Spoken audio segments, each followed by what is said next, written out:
Mother, man. Hey y'all, this is Charles Albright, the Murder Metal Mayhem, keeping an eye on you. Spreading faster than a case of the clap in a trailer court. Able to shatter eardrums within a 666-mile radius. A podcast more brutal than all the rest.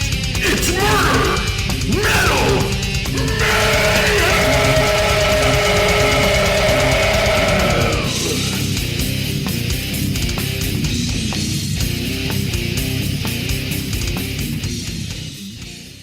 All right, so what's up, motherfuckers? What is going on, motherfuckers out there in the world? That's right. It is Tuesday, and we're doing that thing we do here at Horns High Studios on the Horns High Podcast Network. For the first time, we are wearing fucking COVID masks doing a fucking podcast. This is kind of weird. Bad. But hey, we don't need to be spreading the love that way. So Hell yeah. we're doing episode 124. It's going down tonight. Should be a good one. And it is the first one of the year. So Yes, sir. happy New Year to you 2021. guys. How did your New Year's Eve go, gentlemen? Chris, anything? Shawback Nation? That's probably amateur hour over there. Right? I mean, that happens. It was all right. It was pretty good. That's cool. Test came back that day negative, so I freaking... Yeah, that's great that they came back negative. Because last week, of course, we had you remote. And we did the show from me and Joey from here. You were remote. Of course, CK's always doing his remotely. So it was weird last week having you guys doing, from Shawback Nation. But, hey, we made the best of it. And so good to have you back. Joey, what about you? New Year's, anything? No, didn't do nothing New Year's. Been working a lot, but Yeah, you have been. basically just fucking like we're living in Krampus world. Right? Dude, The like fucking the outside right now. It's so fucking creepy outside. It is. And We had fog this and the ice and snow everywhere. this bro. ice storm Yeah, on New Year's Day, right? yeah, Or New Year's yeah. Eve to New Year's Day, whatever. And then we had snow following that, so yeah, everything looks like a winter Yeah. wonderland. The whole way here to fucking Hayworth tonight from Bloomington, it was just fucking Dude, the fog you was can't so thick. see fucking yeah, that shit, hoarfrost they call that. Yeah, hoarfrost, exactly. Yeah, that's exactly Hoarfrost what is it is. And brutal. we're fucking cruising, and I'm watching out for fucking deer Oh, and all yeah, that shit. dude. Right? And what the fuck? All of a sudden, there's two fucking ducks on the side of the road. What? Yeah, I for know. real, two fucking ducks, dude. I'm like, bro, That's ducks. hilarious. And it was the country, so I'm just kind of like cruising at my, you know what I'm saying? And luckily, I was not on really my side of the road. I mean, it's not a marked road. It doesn't have any Right, lines or so I'm anything. just Oh, cruising sure. because there's no other traffic. But if I had been like on my side, I would have fucking creamed the shit out of Because them. they didn't Wow. move, dude. It was so fucked up, like ducks of all fucking things. Yeah. Like, what the shit? That's crazy, yeah. So it's definitely 2021 starting off with a fucking bang here. So God damn. what shirts you guys wearing, Chris? What do you got? What do I have on? Summoning the Lich. Nice. Fucking check those guys out before. Fucking, they're pretty good. I like Yeah. them. I like them. Yeah, and they've toured and come through this way, Yeah, I believe. they played at Daddy-O's right before That's all right. the fucking COVID shit That's started. right. That's right. Very cool. Joey, and you got, what's that, a 419? 419. 419. So, Finley Crips, 419, bitch. so you get the 419 shirt, and you gave us, I got a 419 shirt Yep. too. Hell yeah. I'm not wearing it tonight because I had already committed to my Yeah. Vamonos Pest, little Breaking Bad tip of the Yeah. cap. I hadn't worn this one in a while, so I got my Vamonos Pest shirt on. CCK got the fucking Yeah. Finley against the river. Yeah. So CCK's wearing another Findlay, Ohio Yeah. shirt, but this one's about this river that's up for Yeah, and dispute. it just happened, you know, our friend Stephanie lives there, Right. basically. So, you know, she was the one that told us to do the Sugar Babe thing, and we did. Right. And so, you know, she liked the episode or whatever, and then so she fucking went to the store there and fucking found these shirts. And she got them for us. I was like, all That's right. awesome. Dude, this one's badass. The one that Yeah, which one did you get? Dude, it's got like this zombie coming out of like a swamp, and it says it came from the Blanchard River. There's just something in the water. It's so fucking awesome, dude. That is awesome. That's very fitting. So that's great. Yeah, so 419, bitch. That's right. Now, That's my mom's. last week we did a year-end episode. Definitely weird doing it remotely like we did, but hey, we made it work. We did Ed Kemper, the co-ed killer, so Yes, sir. very gruesome. And unfortunately, fucking story. Chris couldn't fucking join us. Yeah, I mean, it was a bummer because of just schedules and the COVID thing came into play, and so we're gonna get a remake with him to do another episode with us, so that'll be cool. But Kemper's story is so brutal. I mean, the co-ed killer, the whole skull fucking his mom. Yeah, I that's mean, fucked up right it there. doesn't get much more brutal than that. Taking the dead bodies home, decapitating them, having sex with the bodies and the Throwing heads. darts at her mom. At his mom's Yeah, head. I mean, just a crazy one. So if you missed that, you need to go check out episode 123. CK did his top metal albums of the year. We chimed in with ours, which was fun. And we did finished up Seasons Beating. CK took the title, and with him, Josh from Noonan, Georgia. So that'll be awesome. I was in touch with him, so he knows he won, of course. Yep. But I told him as soon as we knew when Chris Worstrom was coming to do his, we'll schedule. I didn't want to have him on, one after on the top other. of the other, yeah. So anyway, so we'll get to him here soon enough, and so that's awesome. So congrats to Josh for winning that. Tonight, though, guys, we got a sick one. I've been anxious to do this one, as you guys know, after I heard about this from our buddy Tex, talking about some Charles Albright, which is going to be awesome. He's going to be calling in with us later. And Tex, speaking of COVID, Tex has been dealing with COVID. He got it, him and his sucks. wife. And so they've been laid up with that. Thankfully, not too screwed up about it. He's good to go tonight. We'll get him on Messenger and talking about some eyeball killer. Because this, Chris, has got to be one of the more weird ones. It is pretty odd. Just an odd thing for speaking of COVID, Joey's over there. I know. That's the chronic. A little different. But yeah, the eyeball killer will be awesome. So it's going to be a good one. And we'll talk all about that case, of course, in the murder segment with Hell Tex. So that'll be cool. We got CK warming up, getting ready to throw down. Guys, he is all fired up. Going to be talking some more German thrash. This time the band Destruction. Hell yeah. Definitely a great old school band.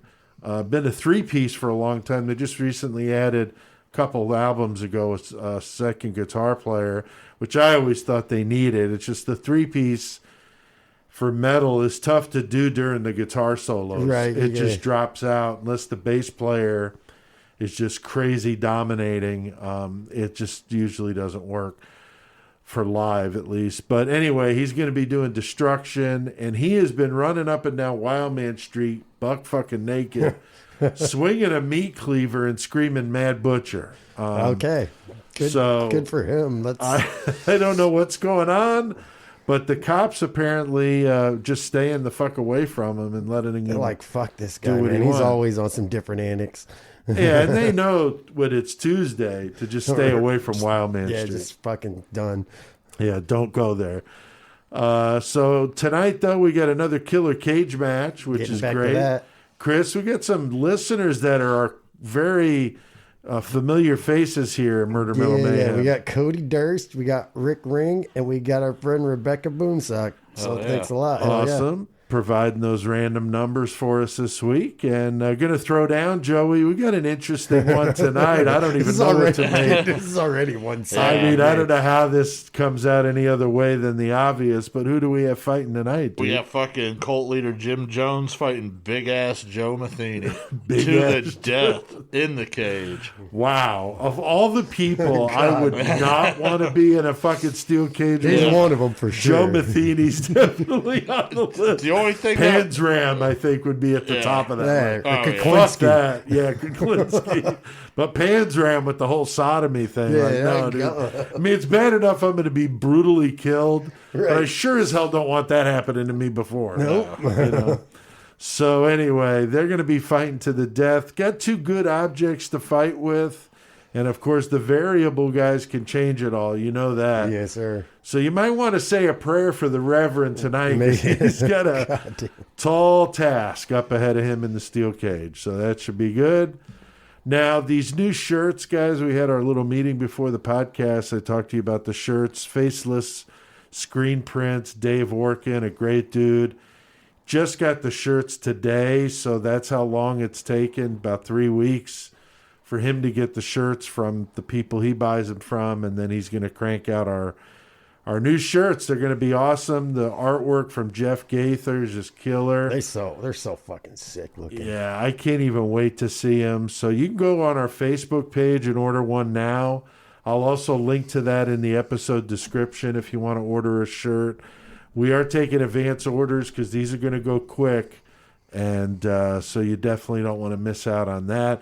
I'm also going to be doing a special where if you buy a new shirt, you can get one of our old shirts for like half price. Oh, nice. Yep. So you could score 2 shirts for a pretty reasonable cost, and I'll get them sent out to you U.S. mail and priority, so you get them fast. Hell yeah.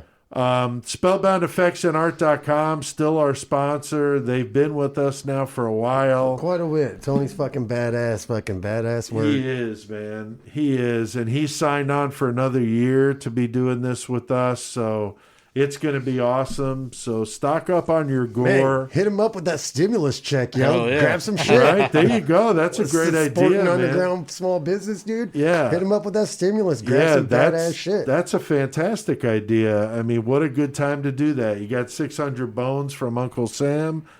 Go buy some, fake fucking dead babies' heads, or a lamp, one of these fucking lamps like we've got. Fucking hat, dude. I thought about buying the face mask, honestly. Oh god, dude. He's got so many things. Like every time he posts shit, he's like doing all these like unique things for people, and it's like, oh wow, it's so cool. So Tony is amazing. So go check out spellboundeffectsandart.com and link to that, of course, in the episode description. Want to say thanks to everybody out there that listens to Murder Metal Mayhem. We appreciate it. Keep seeing those numbers rolling in, guys. We're at 4,000 this week, which is really amazing.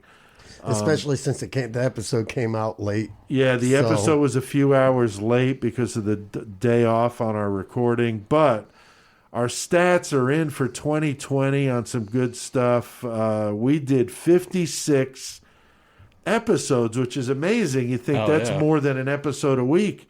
When you count bonus stuff and the Patreon only stuff, we had 56 episodes. We had 6,225 total minutes.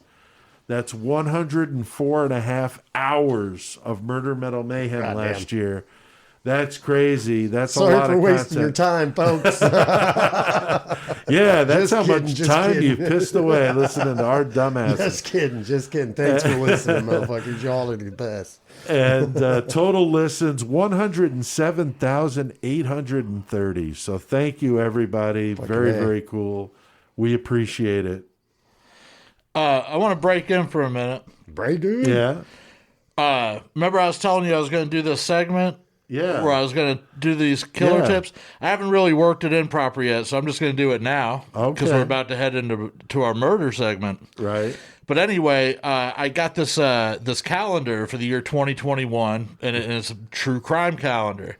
And, most of the time you get this shit, it's just got some of the dumbest facts. Like, we've seen Right, some of just- the books. Right. So right. I was like, you know what? I'm going to go through this, and then every week I'm going to come in and Murder Mel Mayhem. I'm going to give a couple of these factoids that they give us, and hopefully we can get a couple good ideas from them. Sure. So, throughout this year, I'll be busting these out. Fucking A, right. That's awesome. cool. Okay, so here's a couple that I got.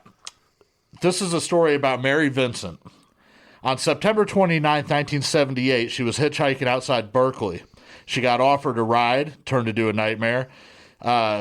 Lawrence Singleton is who picked her up. He raped her, hacked off both her forearms with a hatchet. You know this story. I know this story. Yeah, I totally know this story. He hacked off both her arms with a hatchet, then rolled her off a 30-foot cliff into a culvert. Yes. But she survived. And climbed up. She packed mud on her arms to quell the bleeding, climbed back up, like Chris just said, and flagged down a couple who raced her to the hospital. God. She used her newly fitted prosthetics to point him out in court. He was sentenced to 14 years in prison, but only served 8, and then went on to murder Roxanne Hayes, a 31-year-old mother of 3. Yeah. What the fuck? How fucked up is that story? Yep. That's a fucked So that's up a good one. Wow. Yeah. A couple other ones I got. So this lady, Leonarda Cianciulli. Yeah, this is Do you know this one? Yeah, she's on the list. Oh, I think she is. Yeah. yeah. I'm pretty sure she is. Okay, That's so that Italian woman. Yeah, so I won't Yeah. bring this up too much, but I'll give a little background No, so go you can get ahead. excited for this episode. But she lost 13 children, 3 to miscarriage, 10 more to childhood illness. So she vows to protect her 4 surviving offspring at all costs. And when she finds out her oldest son Giuseppe is about to go to the army for World War II, she has a mental breakdown and says the only way that he can be saved is through human sacrifice. And she starts luring these women to her house and, ends up killing them and turning them into things. And I'm not going to go into Yeah, further- yeah, they Right. yeah, turn them into Yeah, I things. was wondering Not- if it was the same one Yeah. as the soap thing. Yeah. Okay, and then this last one, That's actually, fucked up. this is also another killer who I'd like to do, John Christie. But Yeah, he's on the list. awesome. And so, of course, what he did is he ended up killing this lady, and then the husband or boyfriend, I can't remember which one, ends up getting caught and convicted with the testimony of Christie saying that he heard them arguing. Right. They find the body, and it was only like 3 days later after the guy is, gone, and then they find 6 bodies at Christie's house, and then he ends up fucking admitting to all those murders plus the one Right. that the guy had got sentenced and killed for. That's fucked That's up. fucked. Yeah, so those were some of the ones that the Oh, nice. the so it's like every day. it's a there's like page a day. Okay. Yeah. So it's kind of Serial cool. killer facts each day. That's And cool. for what we got for the first, few days, Well, that's shit, some yeah. pretty good facts. No, that's awesome. Well, very cool. Very But no, cool. the other one though, that's a new one right there. The Lawrence Singleton. We'll have to Yeah. look into that one more. Yeah, Yeah, big dude, for time. sure. Big time. All right. Well, Chris, Joey, we've got a lot on our plate tonight. We're going to be taking a trip to the great state of Texas. Hopefully, though, we don't get murdered and our eyes fucking removed. No. Or get hacked up with a chainsaw. Tex is ready to get brutal, I'm sure. Fuck yeah, let's So- get a fucking murder on motherfuckers.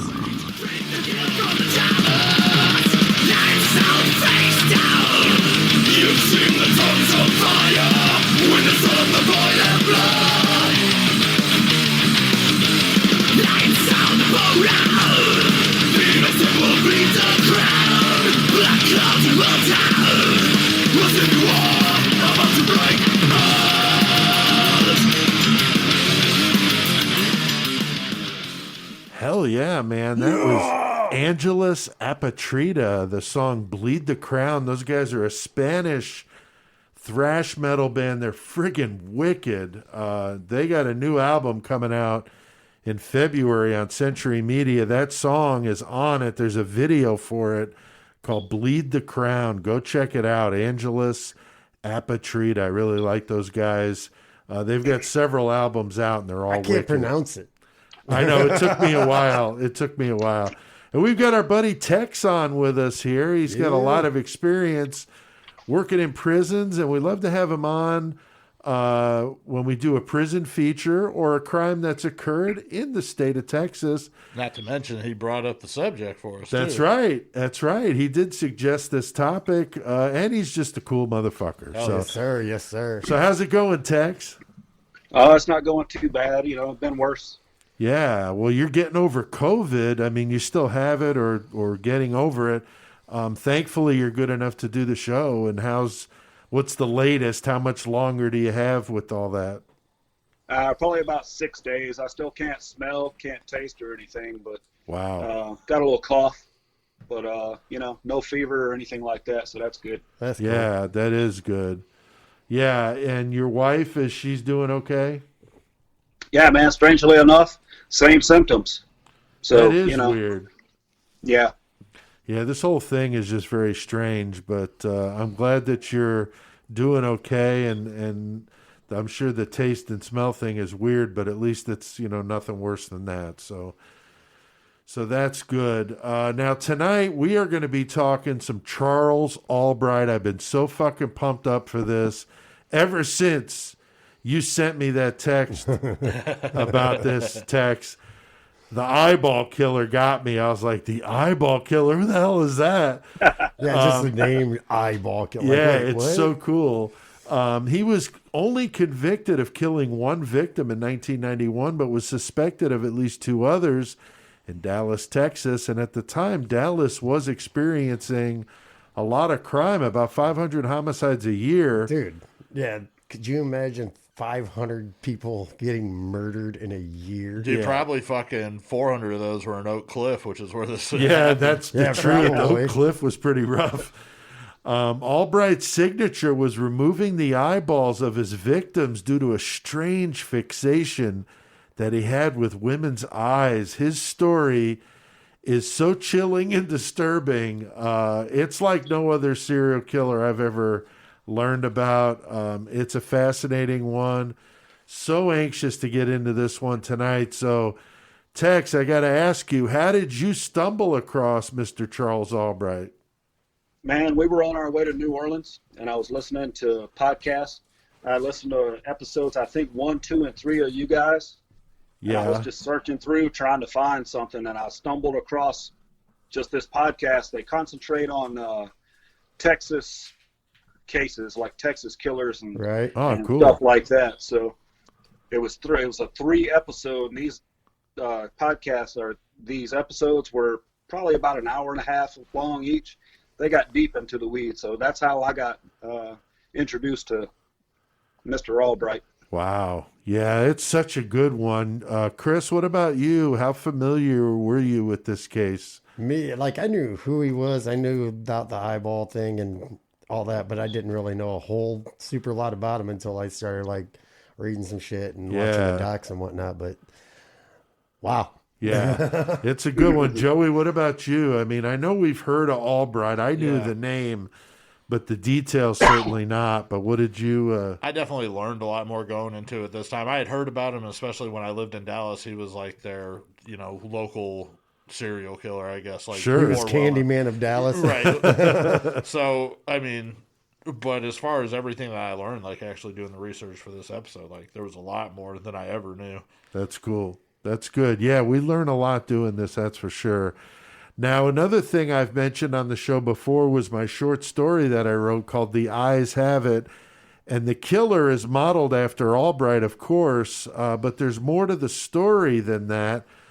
But Albright's obsession with the eyes was definitely part of that inspiration.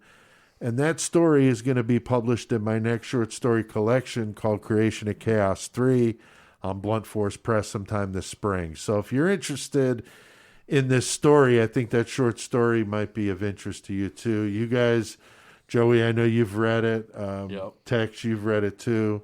Yep. I tried to use some of the Albright stuff, but it's not like a direct, this is Albright, Right, but of right. course the eye thing.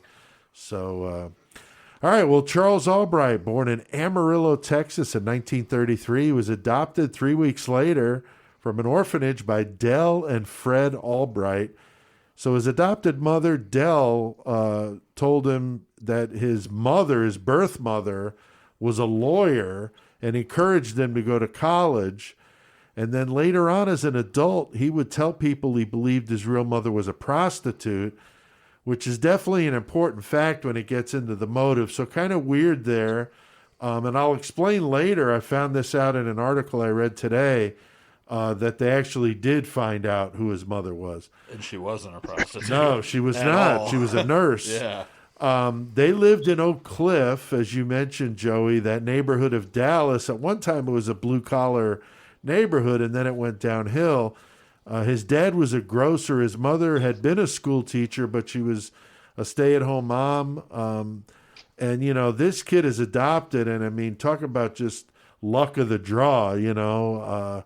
Son of Sam would be another one. Like, you adopt a child, and then it becomes this, you know.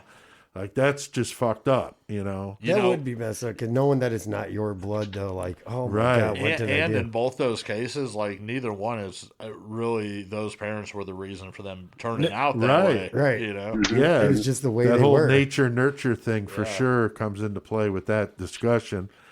Now, you know, she's teaching Charles, you know, a lot, you know, being a school teacher, and she was doting on him.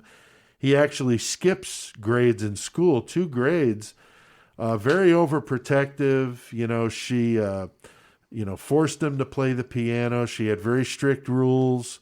He learned French. She was very fluent. Then there's some other shit, though, that she was doing, like tying him down to take a nap. That's kind of fucked up. Get in trouble and like put him in a dark room or whatever. I mean, that's gonna fuck with your psyche a lot, right there. Right, because we did that last week with Kemper, with the whole being left in the dark basement. Right. I did read in Peter Vronsky's book Sons of Cain that she was forced, or he was forced when he was young, to wear girls' clothes. And I also read that in an article I found called "See No Evil" in Texas Monthly, which was a fantastic article. That was a good one. And they were talking in there, too, like, she'd dress, or I don't even know if she, like, made him wear them, or if he was, like, cool with it, you know, because it didn't seem like but anyway, she was the one doing it, and she was, like, giving him dolls specifically to play with. Right. Like, totally trying to effeminize him, I think. Yeah, just a very strange combination here. Dr. Ramsland said the mixed messages from his mother at that age would definitely be an issue with relationships he would have later with women. Now, Tex, we talk about this kind of thing quite a bit. Killers that come from very strict backgrounds like this, and then you throw in the mommy issues. I mean, what do you think? How do you think that played into what he wound up becoming? I think, Dr. Ramsland was pretty much correct. And, I mean, she also, like, tied him to the bed and spanked his ass. And she also talked to him about her and her dad's, or her and his dad's sex life and how he would grope her and stuff, you know. I remember hearing about that. Right. Yeah. Yeah. So, all that stuff ties together. I mean, I'm sure there's millions of people that grew up in strict backgrounds, but you get the right one. That's right. Yeah, like the perfect storm. Yeah, you get the other things coming with it as well. That's not going to shape you very well. No, not at all. As a teenager, he gets his first gun. He goes out and hunts small game. I thought it was odd that his mother helped him stuff the animals and got him into taxidermy shit. Yeah, which is an odd, you know, mom and son activity, you know. But I mean, I get hey, it, whatever, you know. Country dude, and that's what your family's been doing their whole life, but then just randomly your adopted mom was like, you know what we're gonna do? We're gonna take these roadkill. Yeah, roadkill and squirrels and birds they'd find, and they stuff them. But Chris, what was the deal that his mother would use for eyes instead of the glass? Yeah, he's fucking buttons basically out of her sewing kit. For whatever reason, she wouldn't let him use the glass. I guess she said they couldn't afford them or whatever. Right. But wouldn't let him use the glass eyes they normally do in taxidermy. So, like, he just, like, roll into the taxidermy shop, too, checking shit out. And the barrels or bins or whatever of glass eyes, he's just, scooping his hand through them, just marveling in the beauty. Did you see he took a fucking a mail-order taxidermy course? Yeah, I did see that. It was fucking Professor J.W. Elwood's fucking Northwestern School of Taxidermy course. Oh, wow. Yeah. Hell yeah. Damn, little plug there. I mean, most kids at this age are looking at the Sears catalog of the women in bras and jacking off in the bathroom. Right. This guy's running his hands through glass eyes, like loving it. What the fuck? So, I mean, you guys took the the catalogs in the bathroom. I mean, who It didn't? wasn't just me, was it? Right? Joey, this would start Mr. Charles Albright on a fetish with the eyes. Yeah. It's different, though, than any other serial killer. I'm just really fascinated with this whole thing. I mean, the eyes could be for so many reasons. It's such a speculative subject. But definitely, you know, his fascination with the taxidermy eyes, the fact that his mother couldn't afford those. He wanted to collect them like marbles. Yeah, I believe that. Yeah, like he wanted to get he wanted those to have a glasses collection and, of the like, eyes, but his mom was like, Did you "No, you imagine can't afford freaking them." out all your kid Oh, friends yeah. at school playing marbles and shit? You bust out a bag of eyeballs, dude. Jesus Christ. Charlie, why do your marbles all have eyes on them? And the only other Fucking thing, psycho. the only other thing I could think about too was, you know, as far as other serial killers involved in that, it was Richard Ramirez, but I think whenever he did it, it was more just for a brutality thing. Albright had sure. a fascination. Oh, big time, Yeah. big time. So, 13 years old, Albright is starting to commit some petty crimes, gets arrested for aggravated assault, graduates high school early at age 15, and goes to North Texas University, shows an interest in going to medical school and becoming a surgeon. I tried. Yeah, I mean, it's no wonder with this, you know, background in taxidermy and being really skilled at a young age with a knife, in his case, an X-Acto knife, that a surgeon would be, you know, the type of thing he'd want to become. Did you see while he was in college, fucking, he used to like pull pranks and shit because, you know what I'm saying, yeah. he would get in trouble too. But one thing they said he did was like his fucking roommate he had this one girl who was super hot and he broke up with her. And then fucking gets this new girlfriend. And one day his fucking roommate's sitting there looking at the picture of them and he notices her eyes are cut out. And it's his old girlfriend's eyes. And he starts looking around and they're pasted all around his room. Like on the back. ceiling, Yeah, his bedroom, in the bathroom, fucking all Yeah, I over mean, the what the fucking place, fuck dude. with this? I mean, that is just crazy. I mean, Chris, wouldn't you just want to beat that motherfucker's ass? You know? I mean, dude, not going to make me happy. So, yeah, I'm probably going to be like pretty pissed the fuck off. Like, why are you doing this, you fucking psycho? well, you know, Get the one documentary talked about him putting them all over the walls and the ceiling, but then the article talked about the picture of the new girlfriend. Yeah. With her eyes cut out. And The old girlfriend's eyes put on it. that's like a whole different level of fucked up with this shit. Shit, I dude. mean, Jesus Christ. I mean, Tex, I don't even know what to say about this guy with the eye thing. I mean, it's just too much, man. Man, I don't know. He's kind of like Gollum from fucking Right? Lord of the Rings and shit. The precious. So at 16, Charles gets in some real trouble now over some stolen petty cash, 2 handguns, and a rifle. Gets busted, does a year in jail. Now I read, and this blows my mind, his mother actually pled to the judge to let her do the time in his place. In his place. I mean, what the fuck? I mean, this dude is so coddled. Ma'am, you know that's not the way it works, right? You can't do that. Get this bitch out of here.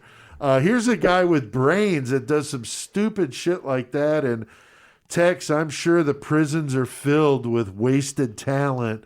We've talked about this before when we did the Texas 7. You know, those dudes that organize some of that shit are incredibly smart, and it's such a waste. You know, this kid's at college at 15. He's got the skill to possibly become a surgeon, and he just does some dumb shit like that. I mean, how common is that story? Unfortunately, I think it's pretty common because people just can't get out of the way of themselves, you know? So. Yeah, it's sad. I mean, when somebody's got some real talent, I know when I taught classes in prisons before here in Illinois, and I had a few students that you talk to them and you could just tell, like, you don't belong here. Like, you should be out of here. But in one guy's case, he just got mixed up with the wrong people. Right. And one thing led to another, and his ass was in jail, you know, or prison. Right. But it's a sad story. It really is. Now, after he gets out, he goes to take classes at the Arkansas State Teachers College. He majored in pre-med. He's on the student council, joins the football team, and is super involved in activities. But as always, Charlie can't stay out of trouble. Gotta steal some shit. Got busted with some stolen property and was expelled from the college. Amazingly, though, he's not prosecuted. That's because the school just didn't want to fucking have it all public. Let that. Oh, Right. This guy got away with some of our shit. Fucking, we don't. Yeah. They just didn't want a bad Yeah. name, basically. Right, right. But that doesn't stop him. You know, he's a fucking go-getter. This motherfucker gets forged letters, the forms. He even stole the typewriter from the Everything. university. That way, everything So it would came match out up correct. exactly. I mean, what the fuck? Forged signatures. I mean, this is before Photoshop. So this motherfucker is like old school copy got and the- pasting and fucking whiteout and That shit. takes talent in itself, right there, man. Dude, I used to do the low times when I was in low 12 on a copier, and I've been there, done that. I'm impressed that this guy pulled this fucking shit off. Unbelievable, Chris. I mean, no matter what this guy does, though, trouble just seems to just be right there to fuck it up. I mean, I don't think the trouble's there. He goes and looks for the trouble. Like, okay, I just got out of jail. First thing I'm going to do is steal a bunch of shit from the place that I'm going to school Right. at. Like, why would you think that? Like, I guess high on the genius, low on the common sense situation there. Sure. I guess. I guess. Yeah. I mean, it's amazing. It really is. He marries his college girlfriend. They have a daughter. So he is leading a semi-normal life at this point. He's like so many of them, though, that we've talked about. They're able to act normal in some situations, like BTK, Gacy, Dahmer, Bundy. These guys are able to do it. And, guys, we talked to Dr. Catherine Ramsland about that when she had the conversation about BTK, and he referred to that Cubing. as cubing, where they have, you know, I liken it to one of those photo cubes, and each side of the cube is a different, you know, work life, home life, whatever, killer life. And they act however they need to act, and it's really unbelievable. Joey, that whole cubing thing is very, you know, cool way to look at this. And so many of these guys are able to do it, which makes them so dangerous because these people come off as totally normal, Yeah. but yet they're not. Right. I think most of the people that fucking delve into the cubing thing too are the ones that you're going to see that have the least amount of empathy. Right. Zero remorse for any kind of victim afflictions or anything else.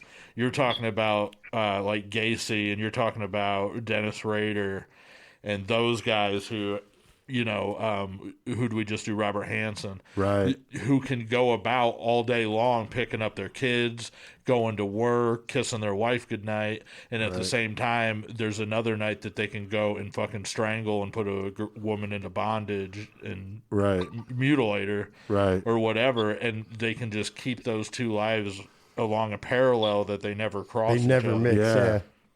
Yeah, it's fucked up. I Yeah. mean, it really is. And you got to think that sometimes, and it sucks too, you know, because you talk about more victims than just who's killed, and sometimes it's the people that were closest to these guys.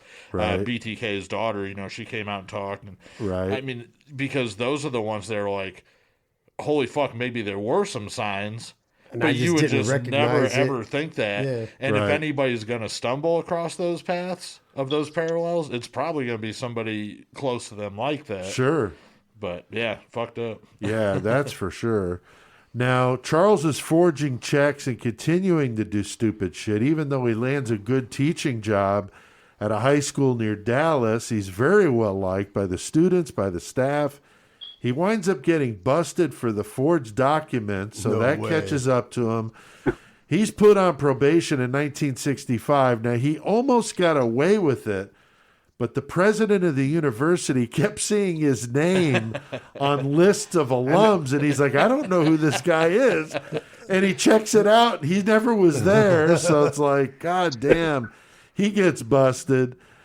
Things are not going to go good for him now at home. He's separated from the wife.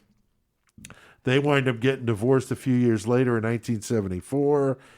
Gets caught stealing hundreds of dollars of merchandise from a hardware store. Sounds like Charles some Ng. Yeah. Charles Ng shit here.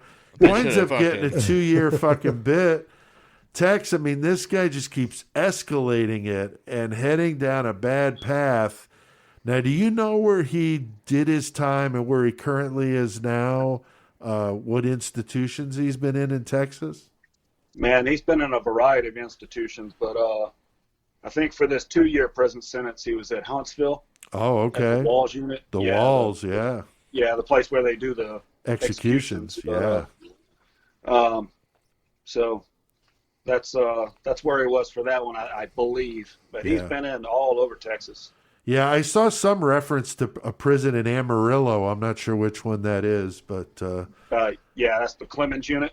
Oh, he was there for a while. Okay, so they've moved him around. Then is that common to do?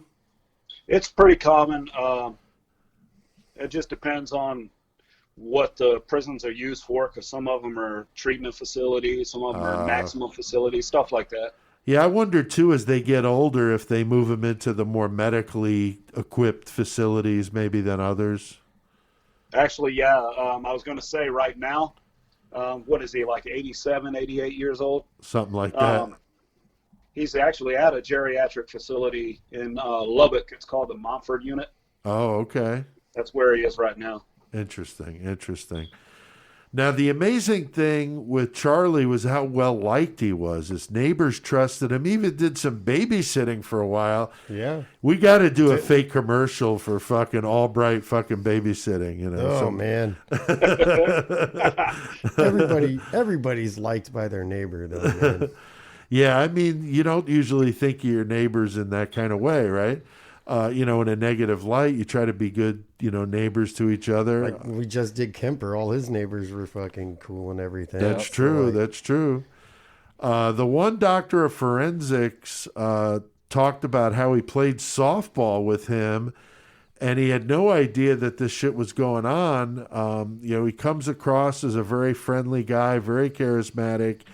And, people just have a hard time imagining that somebody like that would be cutting the eyeballs out of fucking prostitutes, it's just fucked up. Now, 1981, his mother dies. He gets closer with his dad, but he's still getting into trouble. He gets very involved in St. Bernard's Catholic Church in East Dallas and gets a little chummy with one of the families. Yeah, just like his neighbor. Yeah.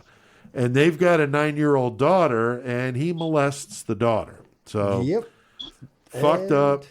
They pressed charges, but then they didn't want to put the daughter through a trial to have to fucking go through everything again. Right. So he pleads guilty. Yeah, he decides I'm guilty, and they give him 10 years of probation. And there was nobody in the courtroom. Like, it was just so fucking quiet of the trial and just speedy and done. Yeah, he wanted to, obviously for obvious reasons, didn't want anybody to know.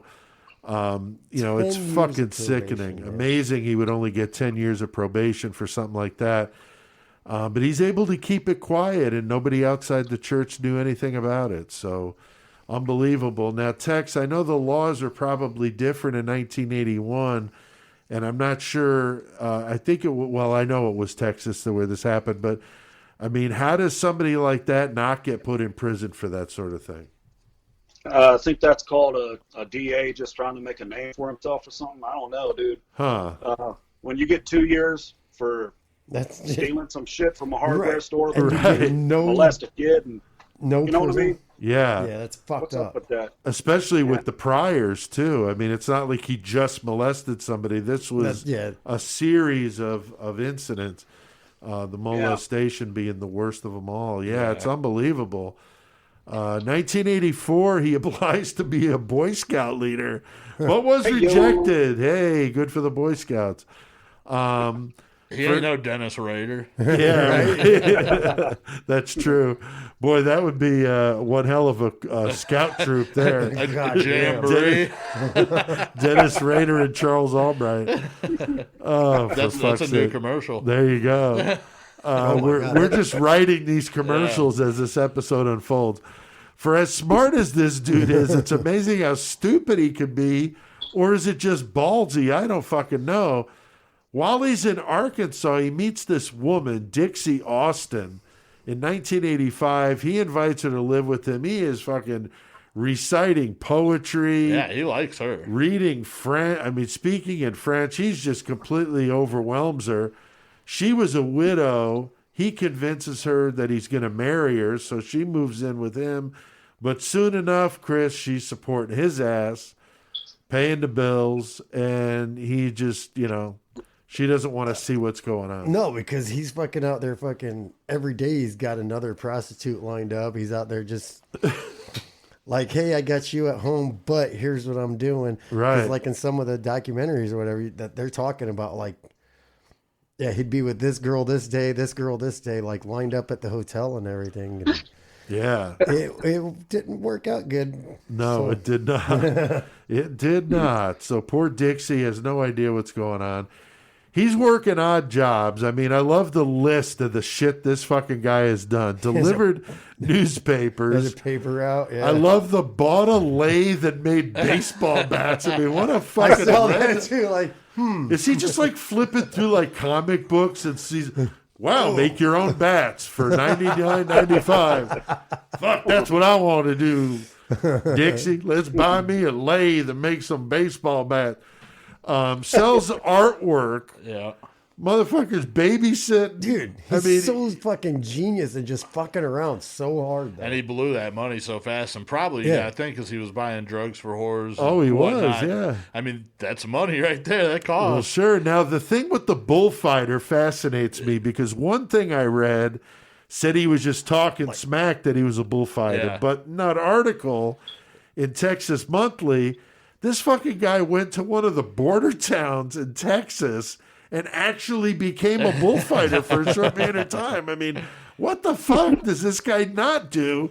He gets his fucking beautician's license and goes by Mr. Charlie at the fucking airplanes. It just goes all over the spectrum, dude. I mean, he's fighting bulls. He's like this effeminate fucking airdress. I mean, I don't even fucking know what to make of this dude. Loses interest in things very quickly. As you mentioned, he inherits 96 grand when his dad dies and a few of those rental houses. So he's got some income coming in from that. Did you see also where they were talking about, like, whenever he was younger, they gave him the one house or whatever, the first one. And then he flips that or whatever and bought a couple more. And he was like even in the paper as like the youngest real estate agent around there or something. Oh, wow, I didn't see that. So he had like all this potential to go exactly, Wow. and do right by that. And he just fucked it off. Yeah, what a fucking waste, man. But he's got this thing for prostitutes, so that's where he's pissing away all his money. He's supposedly out on his paper route, but he'd be doing his business with the hookers. Sometimes he's using these rental houses he owns. He often bought drugs for the prostitutes. So, I mean, this is where, obviously the shit's going wrong. Pussy ain't cheap. No, it's his violent sex, though, keeps escalating, and the girls start to become afraid of being around him. One thing I saw in the documentary I watched, that a co-worker at the hairdressing shop hires him to paint this portrait of his wife for $250. He spends hours and hours and hours on it. The guy finally asks him, what is up with the portrait? He demands to see it, and it's completely done except for what, Joey? The eyes. Yeah. So the guy's like, why aren't you going to finish this? And he finally does. Takes him a long time, but he just nailed They said it. the painting was like exactly like a perfect likeness of her and everything, except for the eyes were missing. So, I wonder what they did with that painting. Wouldn't that be cool to have that? That'd be sick. Now, Joey, he's getting ready to do his thing. We've seen this escalation of criminal activity, petty crimes, molestation. Now it's, violent sex with prostitutes.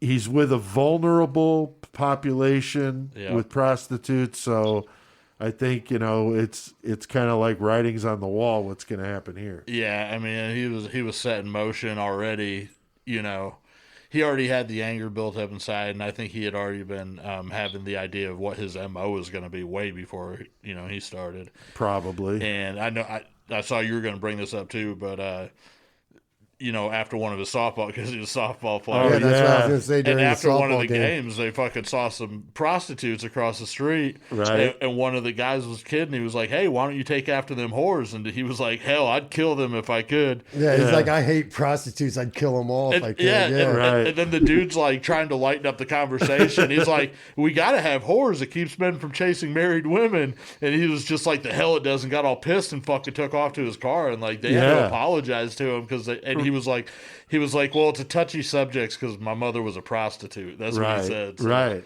Which I thought was odd because his adopted mother told him that his mother was a lawyer. Yeah. right. And then he really finds out that she Yeah. was a nurse. So I'm not sure if he was doing that for I'm kind of curious sympathy. where he got the whole "my mom was a prostitute" thing. And Sympathy maybe it thing? was just such a fucking strong sense of abandonment, resentment for feeling abandoned It's by her or something. possible. I don't know what it was. It's possible. And he might be, it's like, okay, one thing to find out that your mother is your illegitimate sister, something like Bundy. Right. But there's another way to look at it. It's like, okay, you find out your mom's this lady, this nurse, you know what I'm saying, that's doing well, and she was really smart, and she was in the program since she was young, which is why she gave up the child. Right. So you might have resentment to be like, oh, you fucking got this great life now, and you got that because you fucking got rid of me. Fuck you. Right. I can see that. Yeah. So Sure. it's hard to look in their mind really, but that's Yeah, you're probably right on the money, dude. Now, that 1993 article I've mentioned, See No Evil by Skip Hollandsworth, was in Texas Monthly. Some really good quotes from him. Here's another one. I don't think anybody would want to keep the eyeballs. That would be the last thing I'd want to keep out of a body. It would be a hand or a whole head. What the fuck? Head. My God, the eyeballs. Yeah. Dude. I also saw the same. He was talking about. He was like, "Really, I've never touched an eyeball. I truly think, and this may sound far fetched, that the boys in the forensics lab cut those eyes out. I think the police said we want some sort of mutilation." That's what he said. I did see that. I did see that too. Wow. This dude's just not with reality. He does, he is not able to find his birth father, but he does wind up eventually finding his birth mother and does have a relationship with her for a little bit of time before he winds up getting locked up. Be like, "Oh, great! I'm glad I met you again, you fucking psycho." God damn it. I sure gave you glad. up for a reason. Yeah, right? Fucking piece of shit. Charles Albright stays off the radar for 5 years before his murders would start in 1990 in Dallas, Texas. On December 13th of 1990, he murders Mary Lou Pratt, a 33-year-old well-known prostitute of the Oak Cliff neighborhood in Dallas, a well-known bad place to be. As I mentioned, used to be in a middle-class neighborhood, and it went downhill, very rough. Her body is found splayed out on the side of the road in a residential area with just a T-shirt and bra on. She would have been beaten badly, shot in the back of the head. Not realizing it at the time, the police are shocked when the medical examiner told them that the killer had removed the eyeballs. There was a female medical examiner, too. Really? Yeah. This would definitely get their attention. Wasn't the typical murder of a prostitute that they would have seen before. And Chris, I think, that's the thing that makes Albright's case so bizarre.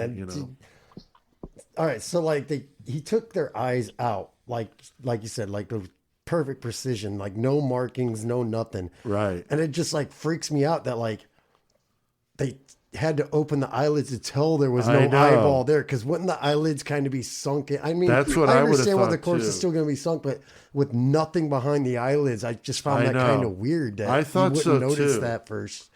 So but he was able to cut the eyes out with no scarring on the outside with the eyelid shut, Right. and just the perfect precision, like you said, Yeah. like X-Acto knife go. Yeah, it's unbelievable.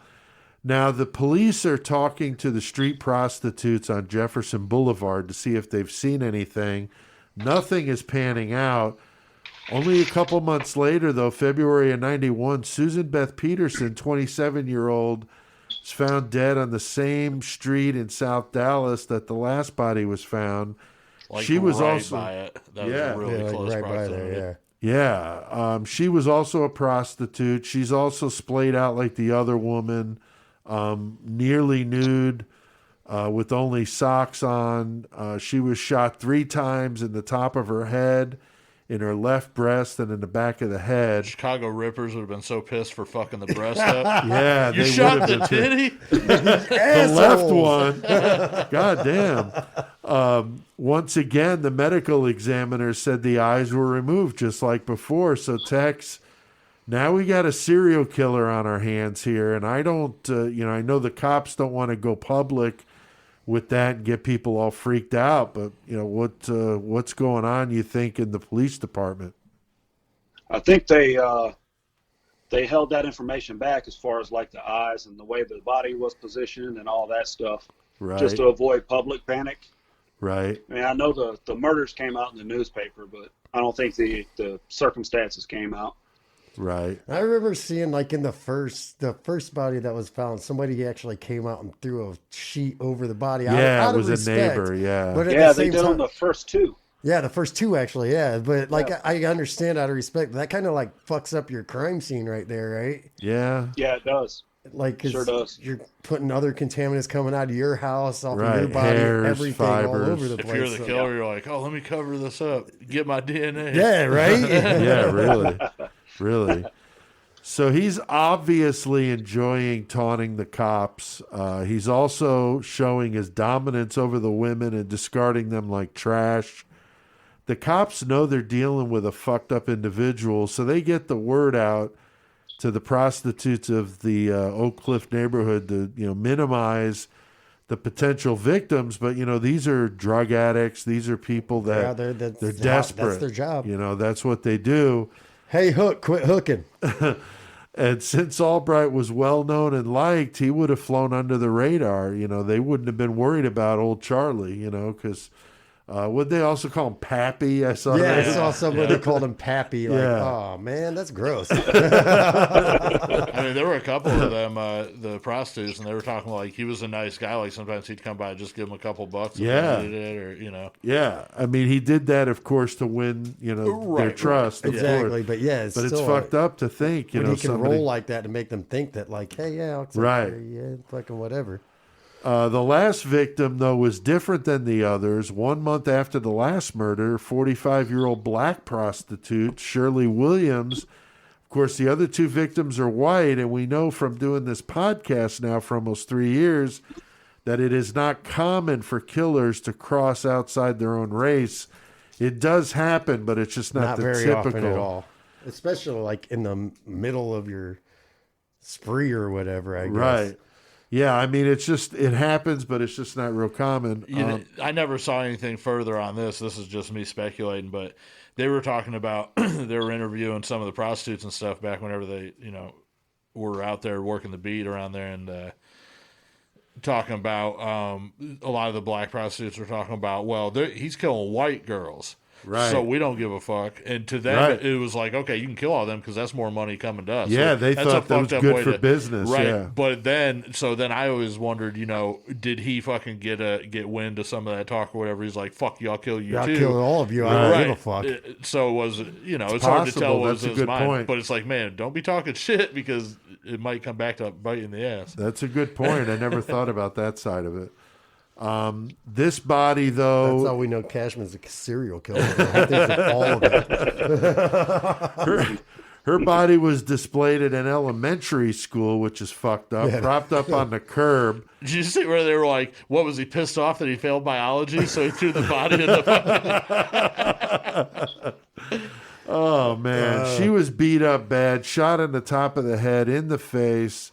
At the scene, the police check under her eyelids, and once again, the killer removes the eyeballs, but Not exactly the same. not as precise. Yeah. Seems like he was maybe rushed. Yeah, there was cuts around the eyelids and eye socket, and there was actually a piece of the X-Acto blade that busted off that was Yeah. still in the eye socket. So, like Right. I said, rushed or just like breaking down and like saying, fuck it, I'm going fast at this shit now. Who knows? But Right. it is kind of fucked up that it wasn't as nice as the other ones. Yeah, I Nice. mean, he probably, car coming, who knows, right? You also had to fucking wonder the possibility, was this a copycat who wasn't as good? There's always that. That is Yeah. always possible, man, because he never admitted to any of this. Right, and at that point, the cops didn't know, altogether who it was anyway, so they were checking all options. So Right. Now, Joey, in the documentary, the detectives on the case talk about how they wound up catching Albright, and it had something to do with the rental properties that he had in the areas where these murders happened, right? yeah, these so they fucking set up a storefront down in Oak Cliff in this fucking rough neighborhood, and these cops are out there, they're working. They get to know the prostitutes pretty well, of course. Right. They let them know, if you're out here, like, right in front, we're going to fucking bring you in, but we're not going to be, like, harassing you. You got to earn a rapport, what I'm saying, in a place like that to even fucking get along. So they they find the two bodies in the same spot, basically. And then the second body, there were witnesses that had seen, the guy that she was with, and then there was another person who had been attacked, she said, by this trick, who, came from this one place, Right. because she usually went to a motel, and this guy didn't want to do that, and she got freaked out and told him to let her out, and, he started getting violent. So they check on these properties, and they're registered to a Fred Albright. Right, yeah. So they're like, well, hold on. He also owns this other property that's where these other two bodies were. Right there. And they're Right. like, okay, well, here's an obvious connection. But lo and behold, Fred Albright is deceased. Right. Right. He's not no longer around. So, between the witnesses who were able to point out, Albright from a lineup Right. and with the connection there. But yeah, I mean, it's kind of coincidental. And it just shows you how, forensics and all that works. Yeah. Where they can dig in and be like, oh, look at that thread right there. Perfect. Yeah, pretty good police work here, honestly. They did speak to a prostitute that had been injured in that attack. Her story is harrowing. She hid from him in a drainage pipe. She gets to a friend's house to safety. Now, what's amazing is the person that she runs into at the house is this Axton Schindler, who they thought, maybe had some connection to this because he'd been known to be, frequenting the prostitutes. He was a truck driver that liked to, And he made a list. Yeah. Yeah, that's right. Schindler's List. And did you see? Little rocks on his grave. Did you see where the house she ran into, she didn't know whose it was. Right. She just ran into this house, Just and random. she just happened to know the guy who was there. Right. And that's why the cops were kind of skeptical on the question or on the story. They're Oh, like, yeah. what the fuck are you telling us that you just happened to? Right. And it was what's just like, fucked no, up is no. Axton Schindler's address on his driver's license like was 2 Albright's numbers. address. Yeah. Because he's one of these big governments watching me types, and he Yeah. didn't want to put his address. So, I mean, it was just this crazy happenstance that Albright winds up getting caught because he's the landlord. He's, of course, the son of Fred, and they put 2 and 2 together. And like you said, Joey, they, are able to pick him out of a lineup. They, his hair, the salt and pepper hair, big, well-built dude. He's 57, but he definitely, was very rememberable. So they remembered him and were able to pick him out of a lineup, and all this stuff kind of adds up, and then they caught his ass. Now, when they searched the house, one of the forensics doctors I mentioned earlier, the guy that played softball with him, they see his fucking softball hat, and they're like, wait a minute, whose hat is that? What's this guy's fucking name? Yeah, this is Charlie Albright. He's like, son of a bitch, that guy plays right field on our team. That's just fucking nuts, Hell of an arm. Yeah. He's got a good eye on the ball. Yeah, he's got a good eye. Yeah. It's like he's got 100 eyes out there. You can see everything. They find guns, but not the .44 caliber that they're looking for, but they did find some .44 ammo, condoms that match the brand and kind that they found at the murder scene. Because his wife said, or Dixie or whatever said that whenever they had sex, they didn't use the condoms. Yeah. or whatever. Right. And so why? And Yeah, they were what's he doing with condoms? Had red rubbers that were found at the scene, and that's what he has on him, which is fucking Right. all right. Drawer full of X-Acto knives. And that one, the one victim or whatever, she said that he had a whole bunch in his fucking attic too. Yeah. Like just an attic full of his X-Acto knives. And I'm wondering what the fuck was she doing up in his attic? Yeah, Like, that's kind of weird. Scary. So all these people are fucking whacked.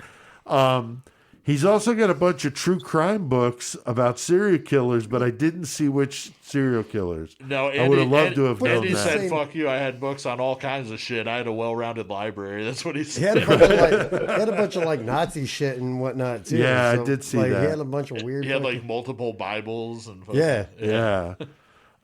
They burst in to arrest him at 2:00 in the morning, take him into custody. Of course, he's acting like nothing's wrong. The detective on the documentary said it was eerie and silent on the way to the didn't say station. shit, just sitting back there like going for a cruise, whatever. And also when his dude fucking that was on his softball team, Yeah. like Albright, like, hey, give me a hug. Yeah, And he he's like, sees him at the police station. No, I ain't doing that. Yeah, dude. he's like, hey, Irv, give me a hug. He's like, get the fuck away I'm from just me. not doing that with you right now, buddy. I don't know you, motherfucker. They did search his barn and found all sorts of weird shit like pig's eyes, but no human No eyes. human eyes. They didn't find I like any of the- that, but I a like lot the of way, weird stuff. A few things I said because like they were preserved fucking snakes. They said pickled snakes. Yeah. But like it's a wet preservation. I have still one of my snakes that died in the freezer that I'm getting wet preserved. I guess it's pickled, but I'm not going to eat it. There's a difference Yeah, between that's for sure. wet preservation and pickled, man. Now, while he's charged with all three of the murders, he's only convicted of the last one for Shirley Miller, and an odd hair at the scene matched a hair they found at his house. And they figured out, it took them a while, but that hair was from a squirrel's tail. Yeah. So those were two very distinctive hairs that they connected him to the crime scene. I was always kind of surprised because they found the rubbers that he used right next to the bodies Right. of the other ones, and I was DNA, Like, I know. yeah. I was like, I how mean, could you not connect him then? It was 90. You Yeah, would think they weird. would have had DNA. That's but- something. Now, I have seen enough stuff on hair analysis that seems a little sketchy, but I guess all this stuff added up was what got him convicted. They did compare Axton Schindler's hair to the hairs, but there's no match. So they felt relatively sure that it was Albright. Of course, he denied it all. His trial is in December of 91. It only lasts 5 days. Took him a couple hours to find him guilty of Shirley Miller's murder. The other two he's not convicted of, but it's likely he did all three. He got a life sentence. He's currently 87 years old, as Tex said. He's at the geriatric facility there in Lubbock. So the doc I watched said he had pictures of beautiful women's eyes all over his cell. I don't know only about currently. But Tex, I mean, is that something that they would allow in an institution to put stuff up on the walls like that? You know, we didn't used to, but I don't know. It's the new thing, First Amendment rights and all that stuff. Oh, They can shit. pretty much put, whatever they want onto their walls. They still can't get pornography or anything, but, Right. I guess that was his pornography. Sure, that's Yeah. true. That's true. Interesting. I did read that the name Eyeball Killer came from one of the detectives that hunted him down, John Matthews, who actually wrote the book that I ordered. I ordered a book yeah. on him. I just haven't got it yet. But the other detective was Regina King. She's on the documentary, as well as John Matthews that I watched. They were very determined. I thought they did a really good job putting this all together. There was a forensics files on him called See No Evil. HBO featured him in their autopsy series. Investigative Discovery special was called Eyes Are My Prize. And the Oxygen Network did a special on him called An Eye for Murder. And then I mentioned that Texas Monthly article, See No Evil, which was really, really good. So there is some stuff out there for sure. The one thing I read too is about his whole Madonna whore complex, which we've talked about before, and that's when a man has this either one or the other with women. You're either an angel or you're a whore, one of the two. So that's definitely pretty extreme. There is no in between. You can't be a horrific angel. Right. And a bit of a twist on the whole Oedipus complex, which is where a male child is sexually attracted to his own mother. Oddly, in Greek mythology, Oedipus gouged out his own eyes to punish himself for his incest. So the one article that I read said maybe in some way he was punishing those women by taking their eyes out so they wouldn't see that what they had done, being a prostitute. I don't know. Did you see what he said whenever they were interviewing him? He was like, what the hell are you going to cut the eyes out for, so they can't see in the afterlife or some shit? Yeah, He was I like, did it's see so that. stupid. Right, I did see that. Which could be, just trying to push it off yourself. Right, And he right. definitely, I feel like he was the one that did those because of his background. But at the same time, I thought that was funny as hell. Right. So, Chris, the $1 million question is, what did Charles Albright do with the eyes? What did he do? They never found any of them. I mean, yeah, they never found any of the eyes. I have no idea. He's never obviously denying it still, basically. Right. But, I mean, I couldn't even begin to tell you. I'm going to just guess they were probably, they're gone now, but they were probably in a bowl of grapes at a fucking haunted house somewhere. You know how they do that shit? They got Right. a bowl of grapes, it's a bowl full of eyeballs. It was probably real eyeballs in one of those. Yeah, I wouldn't have wanted to go trick or treating to his house. Right? Joey, what do you think? What did he do with the eyes? I mean, the fact is, with eyes, the possibilities are endless with the things you could do as far as Yeah. like consuming them, sticking them in your ass, or Right. Just sticking in his ass, shooting I would across like the to room. think that he probably preserved them in some way, because if he did have that much of a fascination with them, he did have the fucking know-how to fucking keep things like that. Right. That he probably did them, but I guess what it all comes down to, since he's probably going to die with that answer, is that all the fucked up things we think, probably the truth behind it's an even weirder fact that we can't fathom. Probably. Or something more simple than fucking anything. Yeah, it's it's just very- somewhere that like I threw him to the dog. yeah. Tex, what do you think? What do you think Albright did with the eyes? I think he ate them. I think he wanted to consume some part and You think so? keep their Yeah. their soul. You know what Oh, I mean? yeah. In my story, that's where I claimed he did with them. That's what the killer does in my story, is he consumes them. Yeah. It's definitely an consumption. interesting.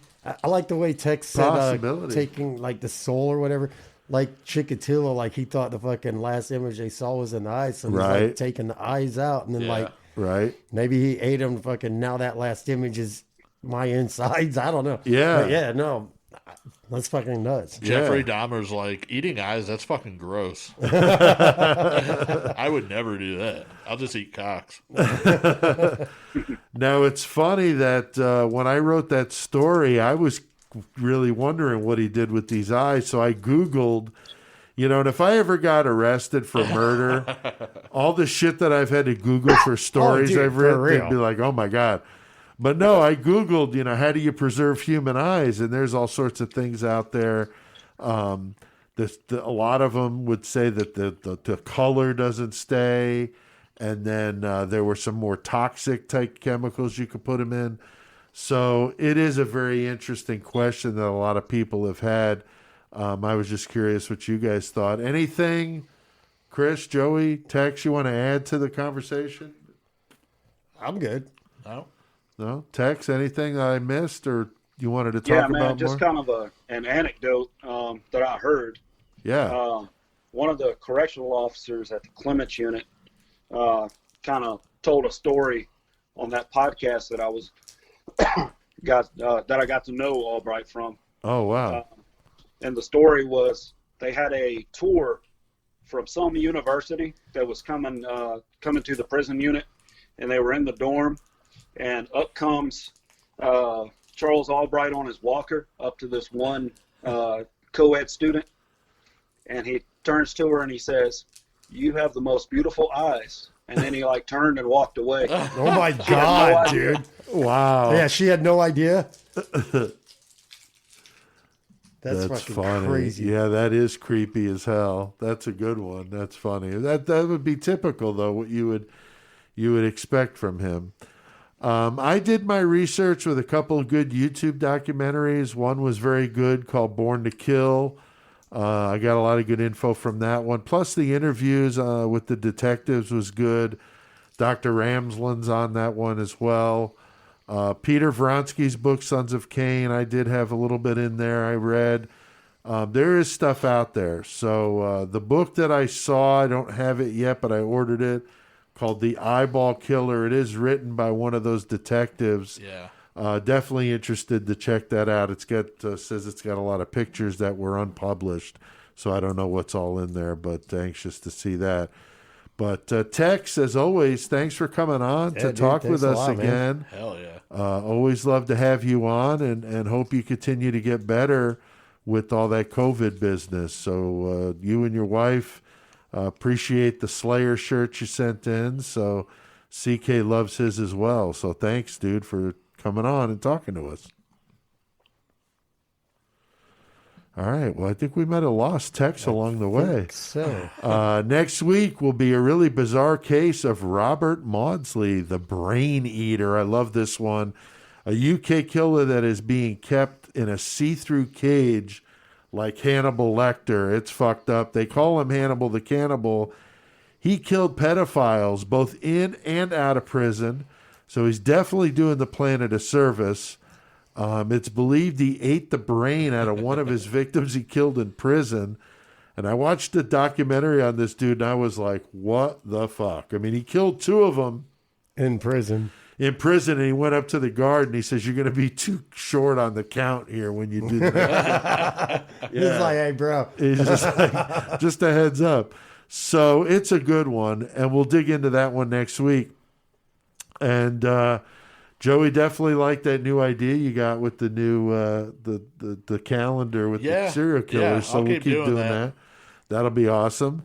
Well, I think we've done our share of murder tonight. I hear that familiar music.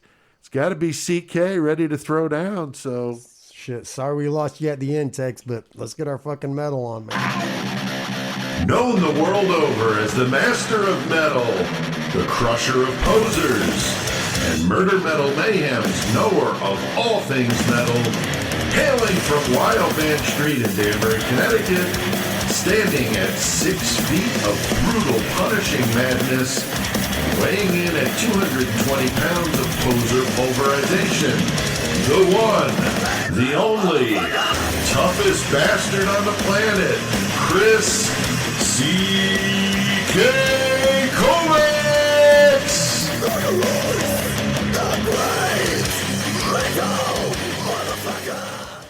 all right, there he is, running up and down Wildman Street, buck naked with a fucking machete or a meat cleaver. A meat cleaver. CK, Goddamn Mad Butcher. what's up, CK? I wouldn't say running with the neuropathy I have. Maybe gimping would be more of the word. That's even worse. CK in a gimp suit with a meat cleaver. Oh, I do like that you called him Mad Butcher and he's doing destruction though. Yeah, well, that was it. That's good. That was the whole point. All right, well, CK, good to have you on. We've just been talking some sickness with the eyeball killer. Had Tex on talking some eyeball killer with us, so that was fun. And now we're moving into the metal segment where we got you on always to talk. We're bringing in the new year here, 2021, first episode. And you picked a German thrash band for your first episode of the year. In reality, I really should have done Destruction before I did Sodom, because these guys were I believe they were before any of them. I mean, it was pretty close between Destruction, Sodom, and Creator. Yeah, they were all within a few years of each other. But Destruction was the first band to actually, quote, break out. Okay. I guess. They were formed in Germany, 1982. Originally, the original name was called Night of Demon. And included the original lineup, which was Mike Schwinger, Schmier. Schmier never has a last name, so I don't know. I've seen his last name before, and I can't remember what it is. They vaguely give it for some reason. Yeah. and drummer Tommy Sandman. So they were originally a three-piece. Maybe Schmears his last name and his first name's Pap.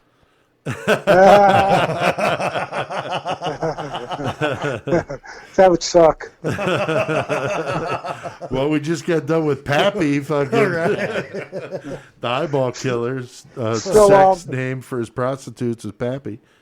They put Sorry out about a killer demo in 1984 titled Bestial Invasion of Hell, which actually just came out on CD this year. Huh. It's available on CD. It's available to stream if you want to hear it. And, considering the time, 1984, demos aren't like they are now. And basically a demo now is your CD or your album. Obviously, demos back then were recorded on tape.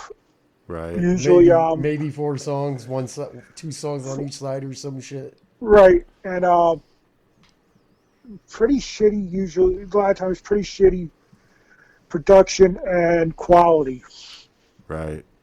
But this, we polish it up and it sounds really good on CD. Huh. So if you get a chance to Yeah, check I'll it have out. to check that out. And after this one demo, they signed with Steamhammer Records, and they released their EP, their debut EP, Sentence of Death, which was very primitive. I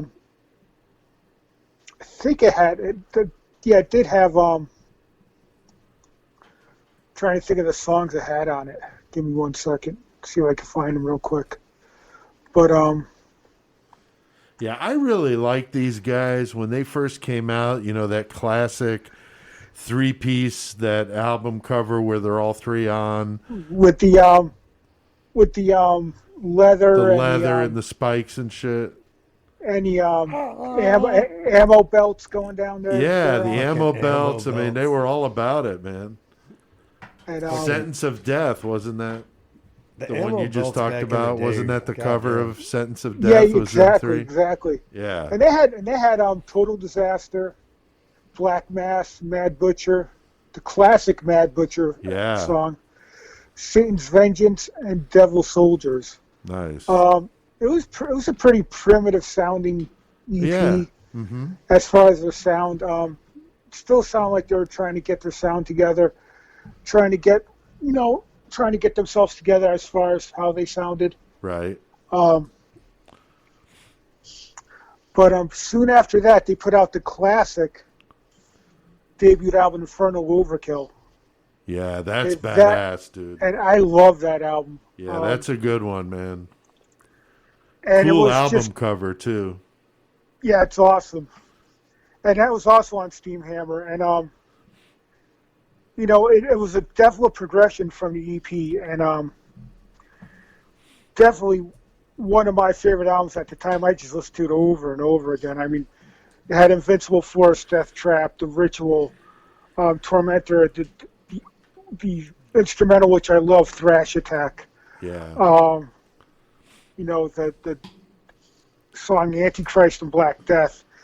It was just brutalness at that time. And, and they were straddling the, they were thrash, but they're straddling the,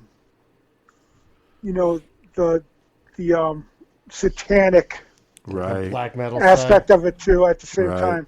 I don't want to say black metal because it was definitely thrash. Right. But the But subject matter was like black Yeah, it was- metal it with the was definitely- satanic was- overtone. Definitely straddling that. Right. That That was big boundary. at the time, though. CK, when Yeah, that was all everybody going did that. down, everybody was all about the satanic angle. And in '86, Because hail Satan. In '86, they put out an even better album, Eternal Devastation. Again on Steamhammer Records, a better production. Their musicianship was just increasing and getting better Yeah. as time goes by. I remember putting on Curse the Gods, and I'm like, holy shit, this album is amazing. Right. And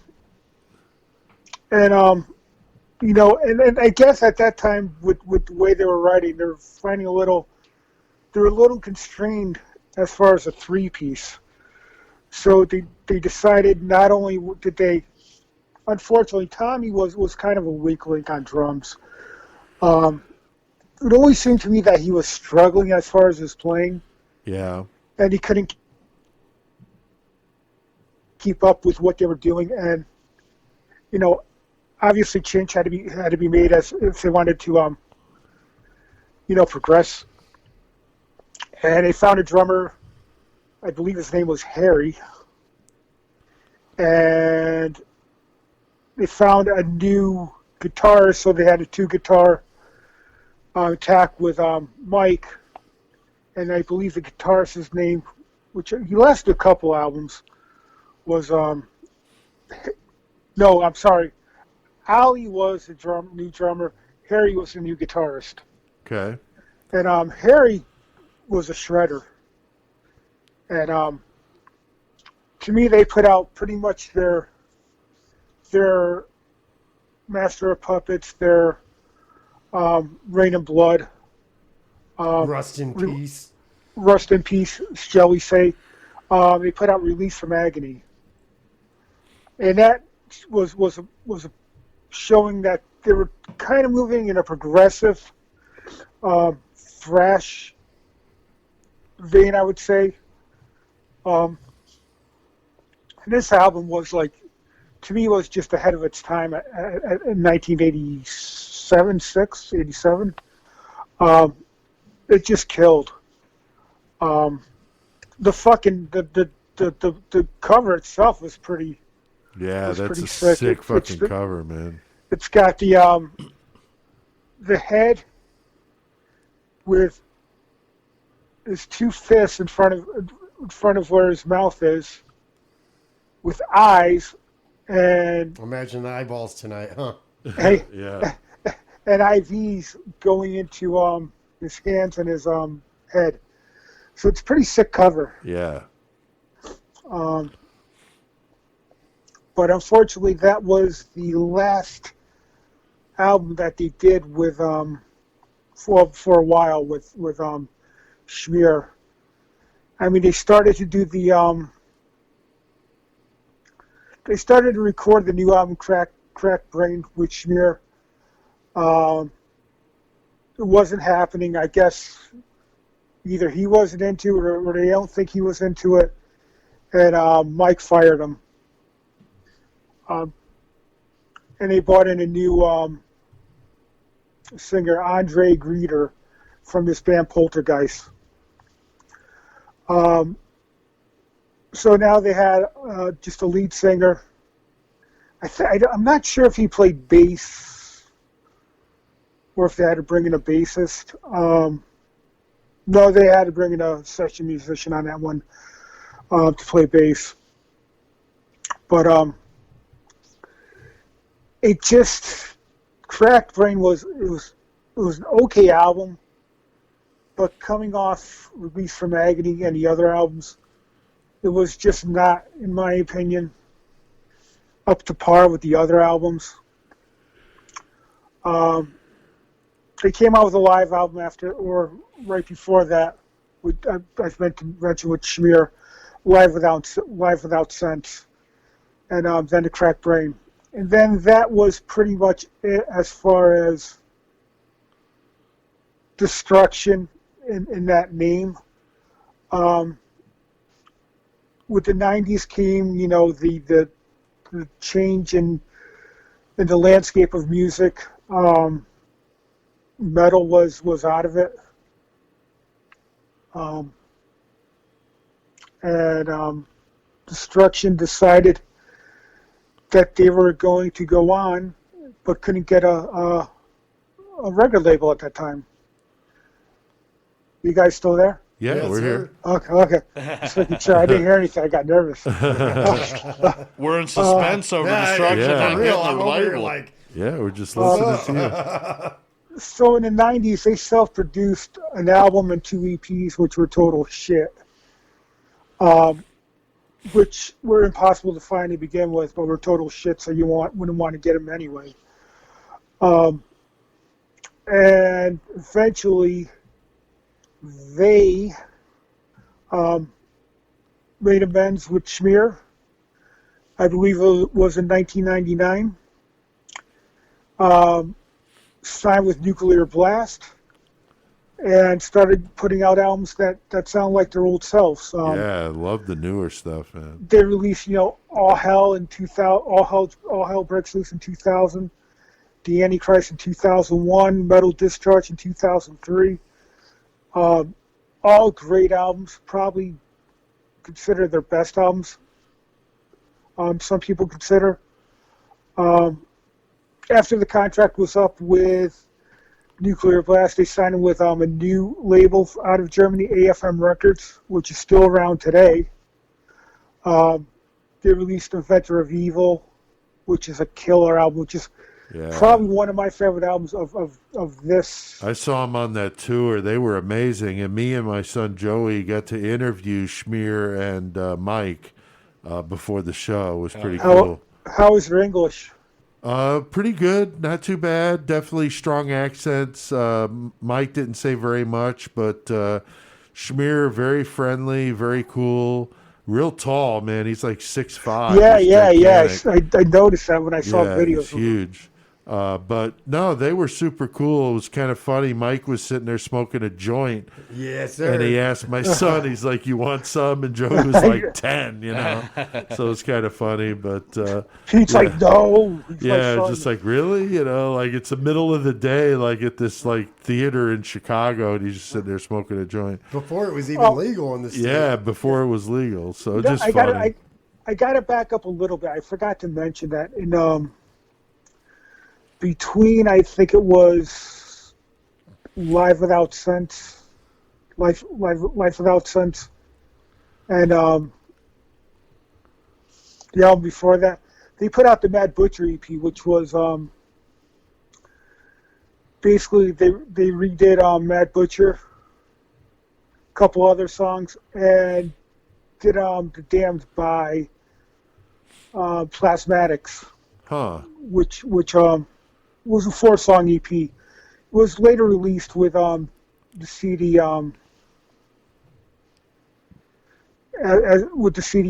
Eternal Devastation, so it was added onto that. And actually last year it was released as its standalone, because they re-released the first 7 albums, this label HR Records re-released all of their early stuff remastered last year or the year before. So I forgot to mention that. That's cool. But after Inventor of Evil, they put out Thrash Anthems, which was they re-recorded songs from earlier and re-released them. And it sounds really good. I'm not really into that a lot of times, but just when they did it, it just made these songs sound better with the new new technology. Right. Make more clear and you listen to some of those older albums, whether they're remastered or not remastered, there are limitations on what you can do. Yeah, for sure. The new stuff is so amazing. It can make those old songs sound so good. So in 2008, they put out De-Evolution, which is another great album. Keeping up with what they do best, thrash, just the musicianship. And at this time, they've had so many drummers and other guitarists and out of the band. It's hard to mention all of them. And I'm not going to, because all you need to know is that Schmier and Mike are pretty much the nucleus of the band. Yeah. And, they're pretty much, they decide what direction the band is going. They re-signed with Nuclear Blast in 2009 and put out Day of Reckoning. Then in 2012, on the band's 30th anniversary, they put out Spiritual Genocide. Another one of my favorites of them at this time, in this time period. And after that, they decided they were going to re-record some more old stuff and put out Thrash Anthems 2, which they released themselves, and eventually Nuclear Blast released it as well later Okay. on. 2016, they put out the studio album Under Attack. And in 2018, I got a 2016. I'm sorry, 2016 they put out Under Attack. And just last year they put out Born to Perish. So they're still strong, and they're actually Cranking it out. Jesus. From right here. They're recording a new album right now. Wow. They're They're really good live. I like them live. Yeah, they have a couple live albums. They have the Live Without Sense album. They have the Live Discharge that came out in 2004. And The Curse of the Antichrist, which came out, was it last year? No, 2009. And in 2010, the Savage Symphony, The History of Annihilation, which I think was a DVD. Real quick, you said Curse the Antichrist. You said, was it last year? And then you said it's 2009. That's a huge space gap. No, that was the live album. Oh, my bad. I fucking misheard. No, Like, the Curse of the what the hell's Antichrist, happening? it's called Life in Agony. Right on. Nice. Well, very cool, CK. What? So the latest is they're in the studio recording right now, huh? That's what I heard. Nice. Well, they're definitely great. I mean, they've been doing it for so long and very influential in the thrash. You know, you talk about German thrash, Destruction's right in that middle of that conversation. So that's pretty fucking awesome. What about your Lost Classic this week, CK? My Lost Classic is Dublin Death Patrol. Hell yeah. I'm going to DDP. assume they're Irish, right? No. No. DDP for life. And does anybody know who formed this band? I have no idea. I know Chuck Billy's in the band. It's a side project of Chuck Billy, Steve Zusa, That's it. and they put together musicians who pretty much I don't know who any of them are except for Troy Lucetta, who plays drums on both of them, who is the drummer for Tesla. Okay. No shit. So you get Yeah, the singer and- for Exodus, the singer for Testament in a side project with this Couple dude guitarists from from Tesla. some other That's bands. crazy. For bassist. Dublin Death Patrol. Yeah, I've heard of it. I don't think I've ever actually listened to any of They it. have No, that two I've al- never heard of it. You ever They heard have of two Cashman? albums out. They have two albums out. I think they came out in 2007, and Death Sentence came out in 2012. Huh, I'll have to check them out. Really good stuff for a side project. I really dig them. That's cool. Both CDs are really good. I don't know if they're still available at this time, Right. but I believe you can stream them. So look out for your streaming services Okay. as far as checking them out. Very cool. Now, we had another death in the world of metal. Not really my kind of metal, but I know some of our listeners probably digging on it. So would you want to mention about that, CK? Yeah, and again, I'm not a fan of the band or, the person who passed away. Not my cup of tea, but again, Still the I know metal that community, man. Yeah. I know there's listeners who dig them. Former Children of Bodom guitarist and singer Alexei Lalo, I believe I'm saying that right. Leho or Lelo? Lalo, passed away unexpectedly at the age of 41. Yeah. Fucked up. Nobody's given as to why he died. They said that he did have an illness. So I'm sure maybe next couple of days we'll find out what actually happened. Right. But That's sad. unexpectedly after the holidays. Yeah. Fucked up. Yeah, for No. sure. Probably because of all them sick guitar riffs. CK, I was looking up that Dublin Death Patrol, and the other member of their bassist was Willie Lang, who was the bassist for Laz Rocket. Oh, that's right. Oh, Yeah, nice. he passed away since then, but Interesting. yeah, that's pretty Interesting. awesome. I'm gonna have to. So check he might. that out. I think he was on the second one. So Yeah, I think so. But yeah, no, Yeah. definitely have to fucking peep cool. that out though. Very cool. yeah, definitely check them out. They're a really cool band. All right. Well, I think I'm hearing some music, which I think is going to signal we got to do something here. So let's fucking check this out.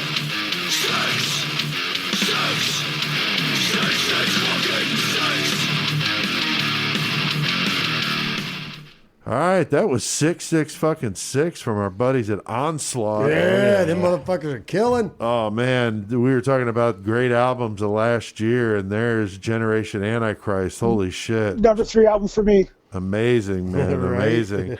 I had him at number 2. They were just fantastic. All right, well, when we hear that song, that means we're going to talk about what we've been listening to lately. Chris, start with you as I always do. Well, what's been Shawback today- Nation soundtrack?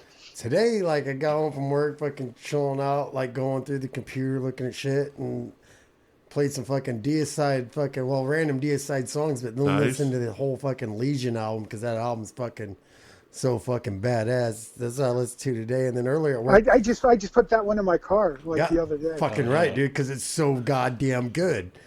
God damn it. Earlier today, nobody y'all have heard before. It's not metal at all, but Bird Cloud, these two bitches, they just talk about getting drunk and having good times and play their ukulele and guitar, and I love it. Okay. All right. That's cool. Joey, what about you, man? To the 419. Yeah, 419, boy. Boy, what?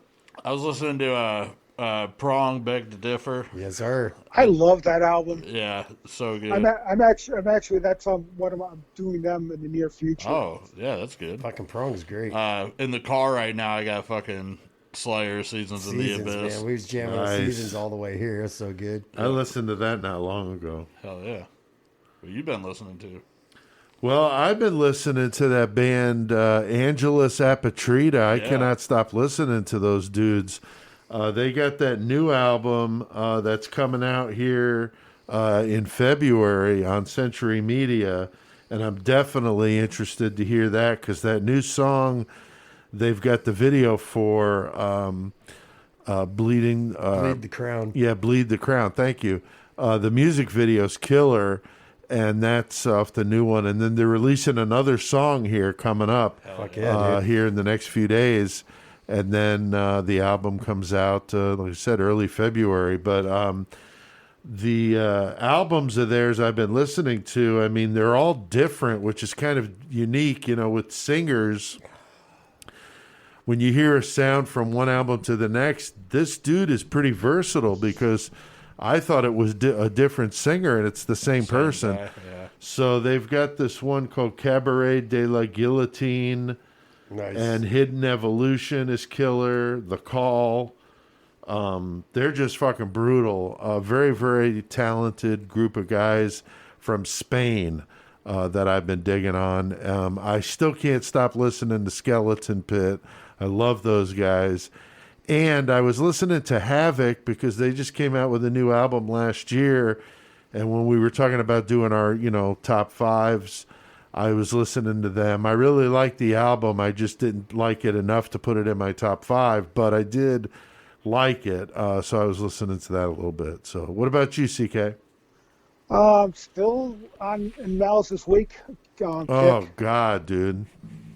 I've been listening to some Merciful Fate, some Yours Truly, Low 12, and I had to do the dick move because and asked Pete to send me a couple of the CDs because I cannot get in my closet to get a couple of them. Like, Can't look, even man, get in his closet. Look, man, I know I already have them, but Just can you send send them me to me another again. one? 'Cause, Well, I'll tell you what, CK, it'll be worth the wait because I did find a skin in the game that we all signed. So Cool. Nice. So you'll get a skin in the game with us all signed it.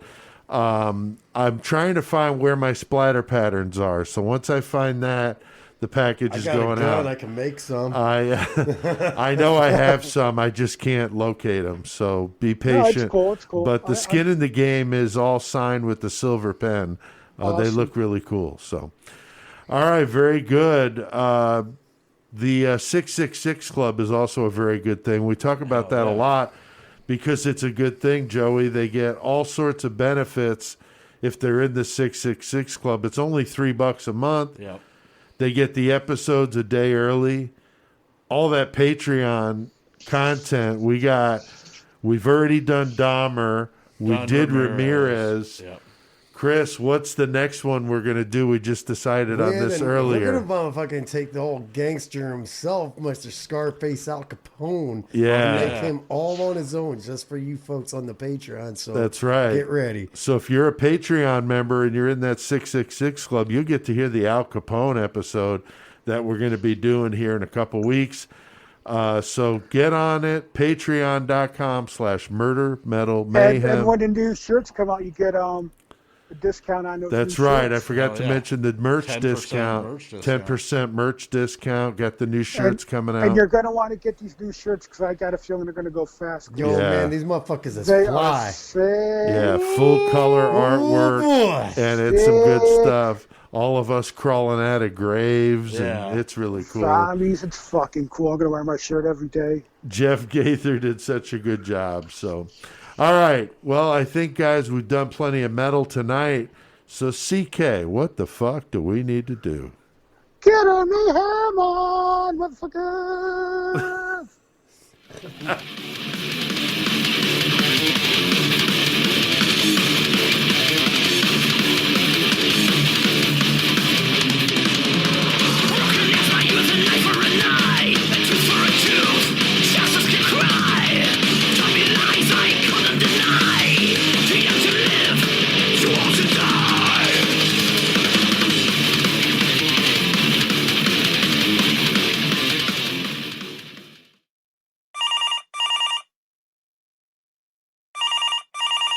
Hi, Hernandez Marital Counseling, a division of Benoit Anger Management. How can I help you? I've been stuck in this house with this bitch for a fucking month thanks to this goddamn coronavirus. Fuck that shit. I fucking hate that goddamn beer anyway. Give me a goddamn Modelo. Are you okay, sir? It sounds like quite the commotion going on over there. Oh my god, she's going fucking crazy, man. She plays roller derby on Friday nights at the Legion. Oh my fucking Christ, she's coming at me with a goddamn knife, dude. Fuck! We're offering our NFL special this month. That stands for Nice Fucking Life. We want you to have a nice fucking life here at Hernandez Marital Counseling.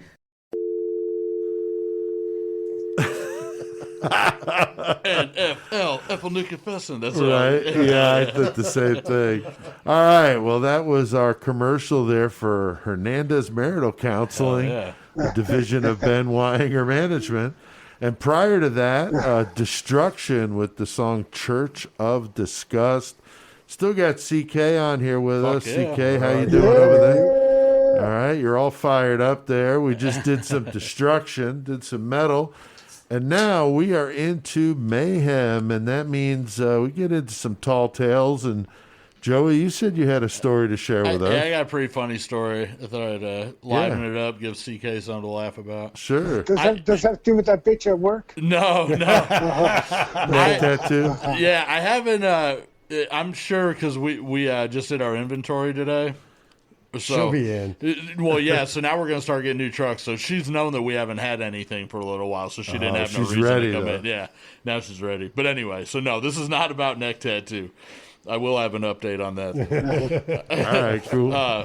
Anyway, this is also a story I might have already told on this because we're 124 fucking episodes. I know, you Yeah, forget, dude. So it's I'm hard the to, same but way, I don't man. think I have told this. So anyway, way back in the day, I was probably like fucking 17 or 18 at the time. I was young. No, you told this one. You told this one. But I had my blue truck, and this is the truck that fucking caught on fire. Oh, nice. Which I definitely told that story. Yeah, That's a you good definitely one. Oh, told that one you definitely told. That That was was on the amazing. YouTube. Burning in the background. Yeah. But anyway, so this truck before it caught fire, we're hanging out in Mattoon. This is a Mattoon story. Nice. This is my guy, the E again, who was also in the truck burning story. But anyway, so we all went up to Champaign from Mattoon because down there that was like the closest like bigger city town, that we would yeah. go to. Yeah, Right. Because I mean, you could go to Decatur, but nobody want to go to Decatur. Decatur's be shit. Sorry, Decatur. Stinks. Yeah, no. So anyway, so we Literally. went up to Champaign, and back then on I think it was Neal Street right there, but that's where the skate shop was. Bogart's. Yep.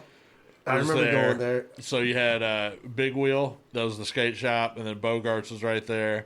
It was like all in the same plaza. That's like the skate shop and the head shop. Right. Yeah, basically like just like normal. Shockwaves. Yeah, exactly. And that was the first place Murphy's, that I ever saw growing up, where you like walked up and you could see like the bongs in the window. Yeah, just like, Right. oh shit. And it was so fucking weird to me. For like tobacco smoking. Yeah. Oh yeah. Yeah. And back then, like you'd get fucking kicked out fast for saying bong. Yeah, dude. Like, And now they're asking Right. you what kind of wax you're putting in the fucking rig. Right, right. Anyway, so we go up there. We're young, and we're obviously just fucking marks for anybody who's trying to hustle. Right. Right. We don't know any better. So we're up there. We're fucking buying some shit, and there's this fucking gangsta up in there, and this dude is just fucking dirtbag ghetto, fucking pants hanging off his ass, sweatpants, just fucking hanging out in this head shop eating Cheetos, and he's got fucking fingers all orange bro. and shit. He's got so much Cheetos on his fingers and his fucking mouth and shit. Oh God. It's so fucking gross. Like, I mean, yeah. So he's like talking to us, and he's talking to my guy that E. He's like, "Oh yeah, y'all smoke weed. Y'all smoke weed." And we're like, "Oh fuck yeah, we do." He's like, "Man, I got this kind, bud. I got this kind." And this is back whenever we're still smoking brick weed. You know what I'm saying? Right, like Mexican dirt. Right. The other type of weed was just starting to filter in. We hardly saw it out here in the Midwest. So fuck, we're young. We don't know. So he was like, "Hey man, meet me over at this bathroom." It was a public restroom. And he's like, wow. "Meet me over here, man." He's like, "I got you." And I mean, we're so dumb. Like, I think he was gonna sell him like an ounce for like, I don't know, like $100. It was something that's like not even Right. Not even plausible. no, dude. you wouldn't even get it that cheap. But we don't know any better. You know what I'm Right. saying? So he takes him. We're out. Me and my other buddy. We're sitting out in the fucking out on the street and shit, waiting for him. And he goes in the bathroom with this dude. Is like, and he's in there with Cheeto, dude. Dude, he's still got the bag of Cheetos and just munching. And I don't know how Wow. I could see him just like Yeah. licking his fingers in his mouth, Oh, licking God. the cheese off. God. Fucking, Handing you the shit in the bag. All, yeah. So so we're sitting outside, and finally my buddy E comes out, and we're like, "Oh fuck yeah," you know what I'm saying? Get in the truck, and we get in the truck, and we're starting to head out and shit. And Was it oregano or something? oh, it was a fucking black garbage bag, and we open it up, and it's just this fucking, I don't know what kind of plant it was, something that he probably ripped it off the side of the head shop fucking store.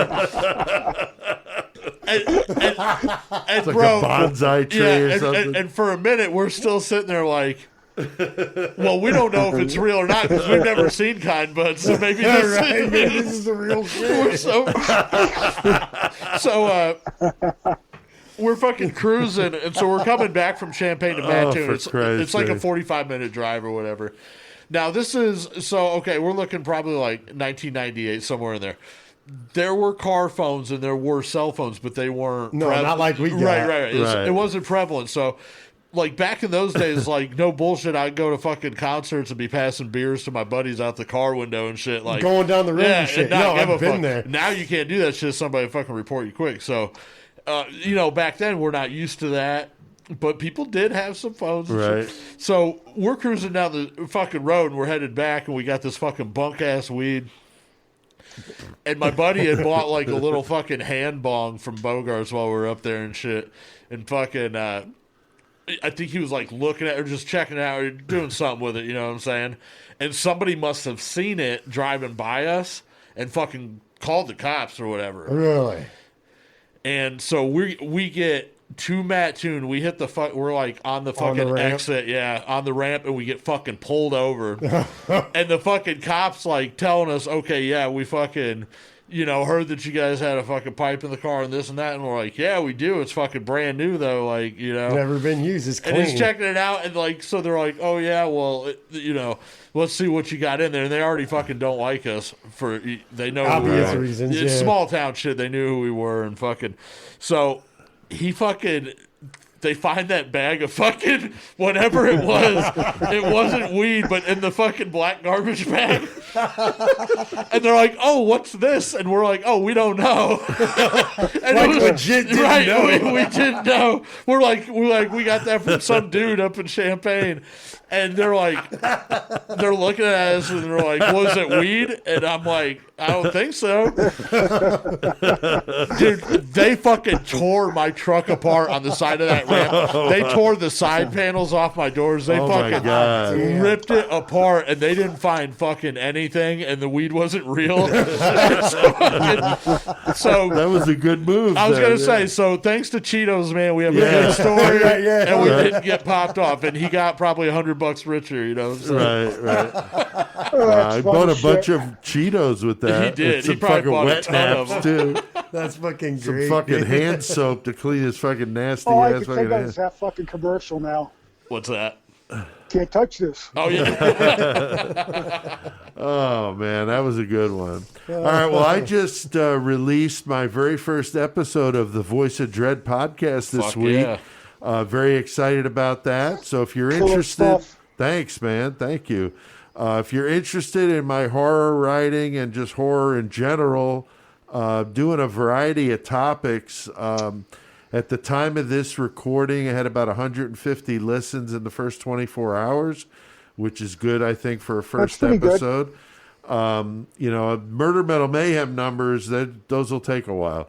Thanks to those who checked it out. I appreciate that. Yeah, go check out the fucking Voice of Dread if you haven't yet. Like, Yeah, it's a some new shit 29-minute coming up. episode, so it's not like Murder Metal Mayhem yeah, 2 like hours you gotta long. spend half of your day listening to Right. that bullshit. This weekend, I'm going to be recording episode number 2, which is going to be on the Saw movie franchise, and I'm going to have Sean Ferrugia of In Malice's Wake in on that discussion. Hell yeah. Should Such be a cool really dude. cool. He is a cool guy. He's really into Saw. And Jenny, my wife, had got me to watch all of the movies in a row. It was fucking crazy. And I thought, this would be a cool topic. So we're going to do that. We're going to talk about both the guys that created that are Australian. So I thought that was, I didn't know that. So that kind of fell into place that Sean wanted to do the episode. So that'll be the Monday, January 18th. That comes out every other Monday. So this Monday was the first one. All right, well, guys, we got a killer cage match to Well, get to tonight. I got one thing to say first. Oh, hell Yes, yeah. yes. Cobra Kai never dies. Cobra Kai never dies. I don't know haven't why I watched said the that. new season, but I I want just had to to. say that. I'm Oh, sorry. the new season is pretty badass. The way it ends is pretty fucking good. That's cool. That's cool. I enjoyed it.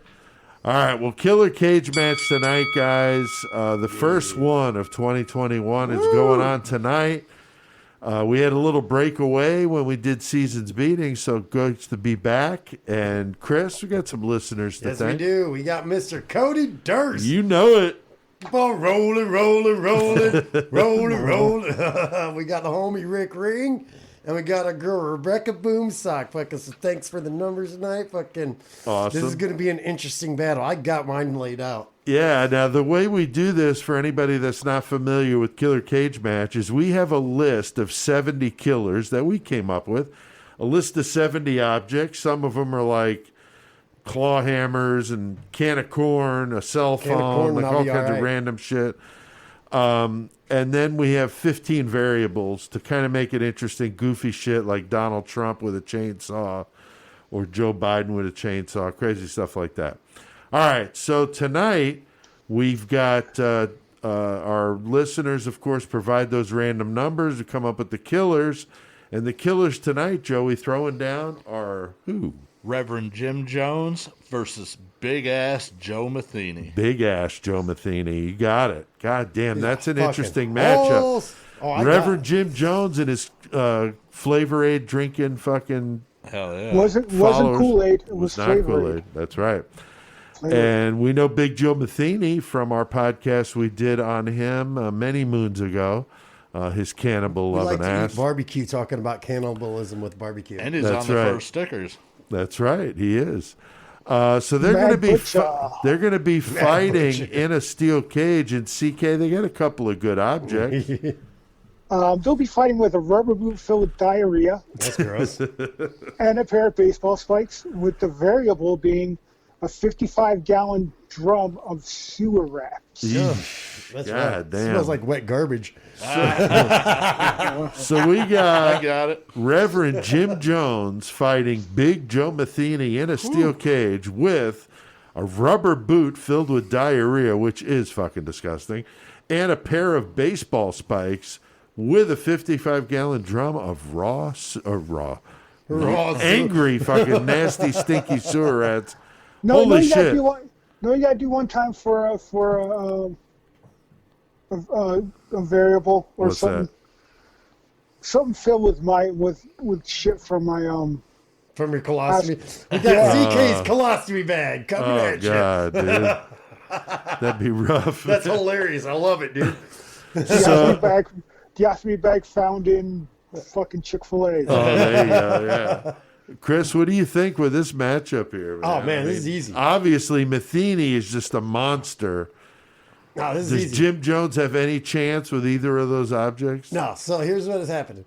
Rats fucking always go for fucking goddamn, like, shit to eat, whatever, like random shit.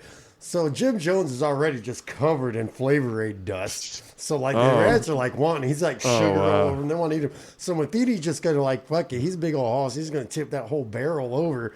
All the rats are going to attack fucking Jim Jones.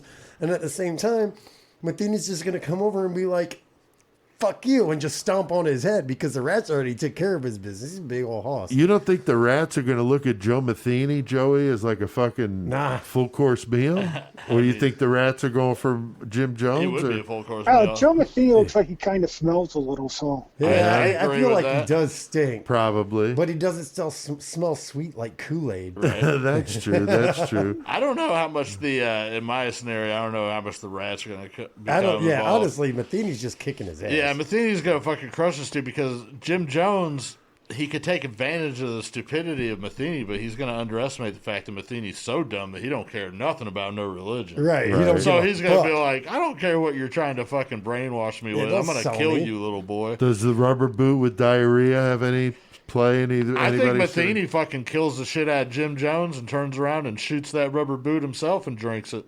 Oh, wow. Oh, damn. He's like, fuck yeah, I'll drink that shit. I And then he'll probably spend the next fucking 2 hours eating the rats. I also think that after Matheny fucking kills Jones, he uses those baseball spikes as like a meat tenderizer. Oh, You know wow. what I'm There saying? you Just go. pounding the meat out flat in the works. tenderloins.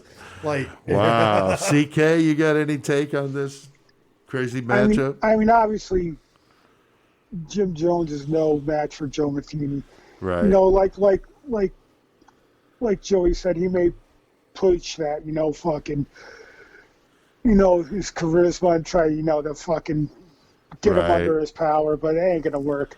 Yeah. Joe Matheny's gonna just fucking take the baseball spikes and just fucking beat him until he dies. it's like I went Okay. under, Matheny's just like, look, I went under a bridge and beat these motherfuckers for banging my wife. What do you think I'm going to do to you? You ain't going to control me, bitch. Right.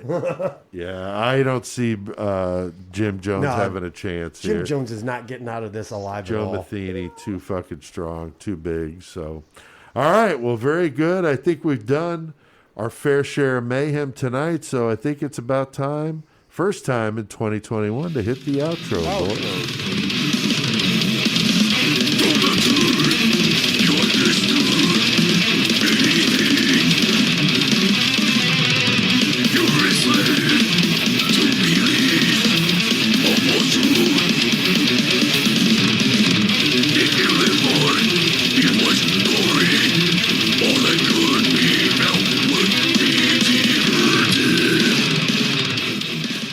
Fucking suffocation. Damn, your last breaths is that song brutal Suffocation. as fuck. Old school metal from high school for me, Oh, dude. yeah. Like, goddamn. Old school death metal, baby. Big time, big time. Big thanks tonight, guys, to our friend Tex Thank you, Hell Tex. coming on to talk about some Hell crazy yeah. eyeball killer shit in the murder segment.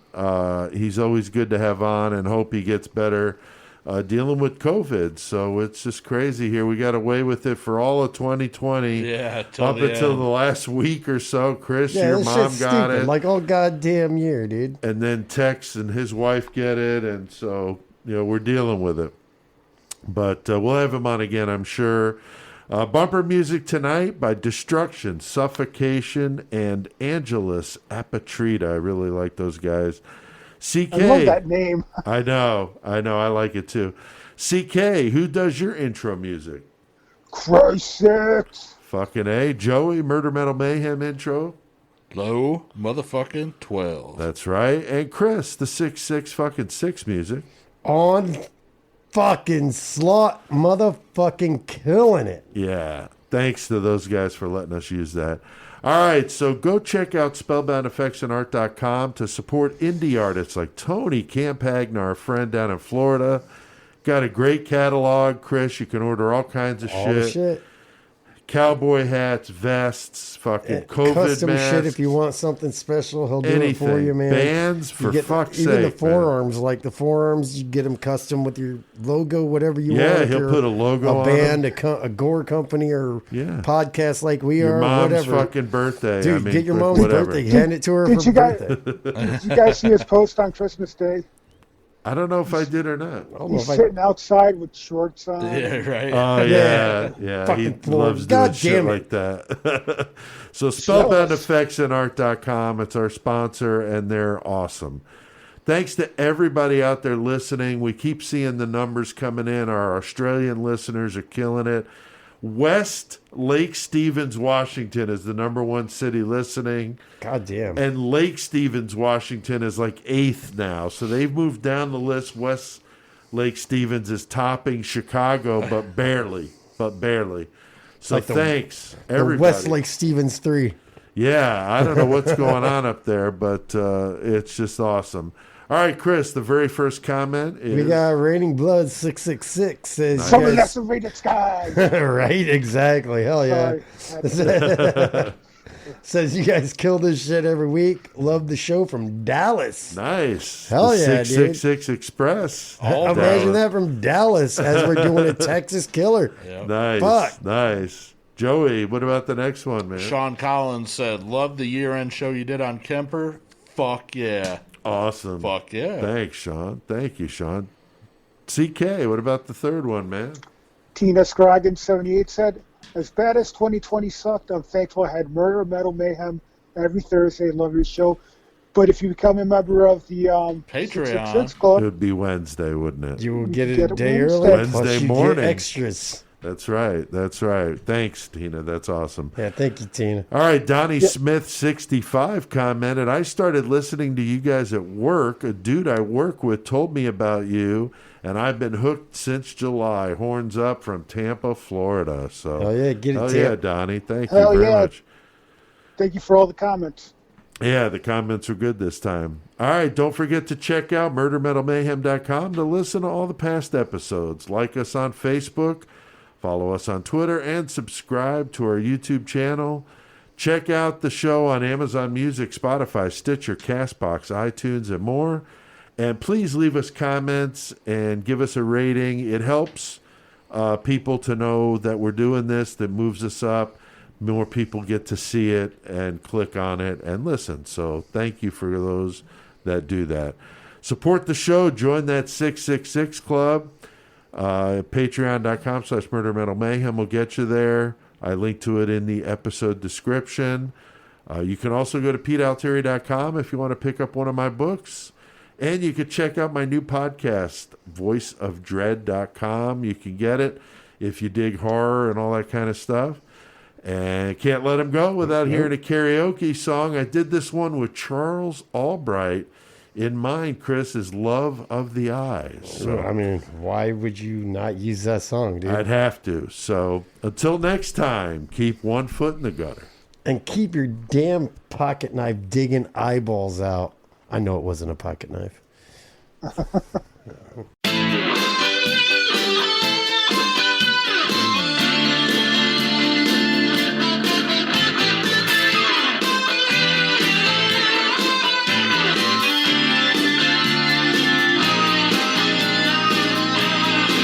see you and you see me. Watch you blowing the line when you're making a scene. Oh girl, you've got to know what my head overlooks. The senses will show to my heart. When it's watching for lies, you can't escape my private eyes. They're watching you. They see your every move. Private eyes, they're watching you. Private eyes, they're watching you, watching you, watching you, watching you. Yeah! You play with words, you play with love. You can twist it around, baby, that ain't enough. 'Cause girl, I'm gonna know if you're letting me in or letting me go. Don't lie when you're hurting inside, 'cause you can't escape my private eyes. They're watching you. They see your every move, baby. Private eyes, they're watching you. Private eyes, they're watching you, watching you, watching you, watching you. Fuck yeah!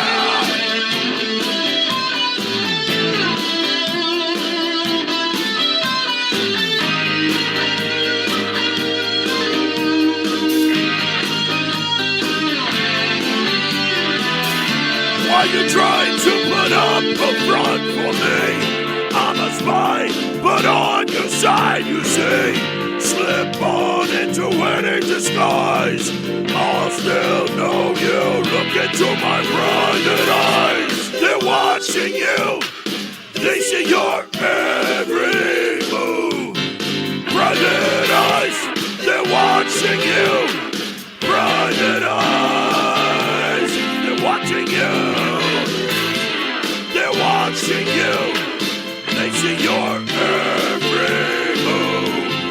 Private eyes, they're watching you. Private eyes, watching you, watching you. They're watching you. They see your every move, baby. Private eyes, they're watching you. The private eyes, fucking watching you, watching you. They're watching you. Private eyes, they're watching you. Private eyes, murder metal, mayhem. Private eyes. The Dallas Police Department raided the home of an Oak Cliff landlord, Charles Albright, and arrested him as a suspect in 3 gruesome slayings of prostitutes in the neighborhood. He violently beat his victims and shot them execution style before removing their eyeballs with the precision of a surgeon. Mother, man.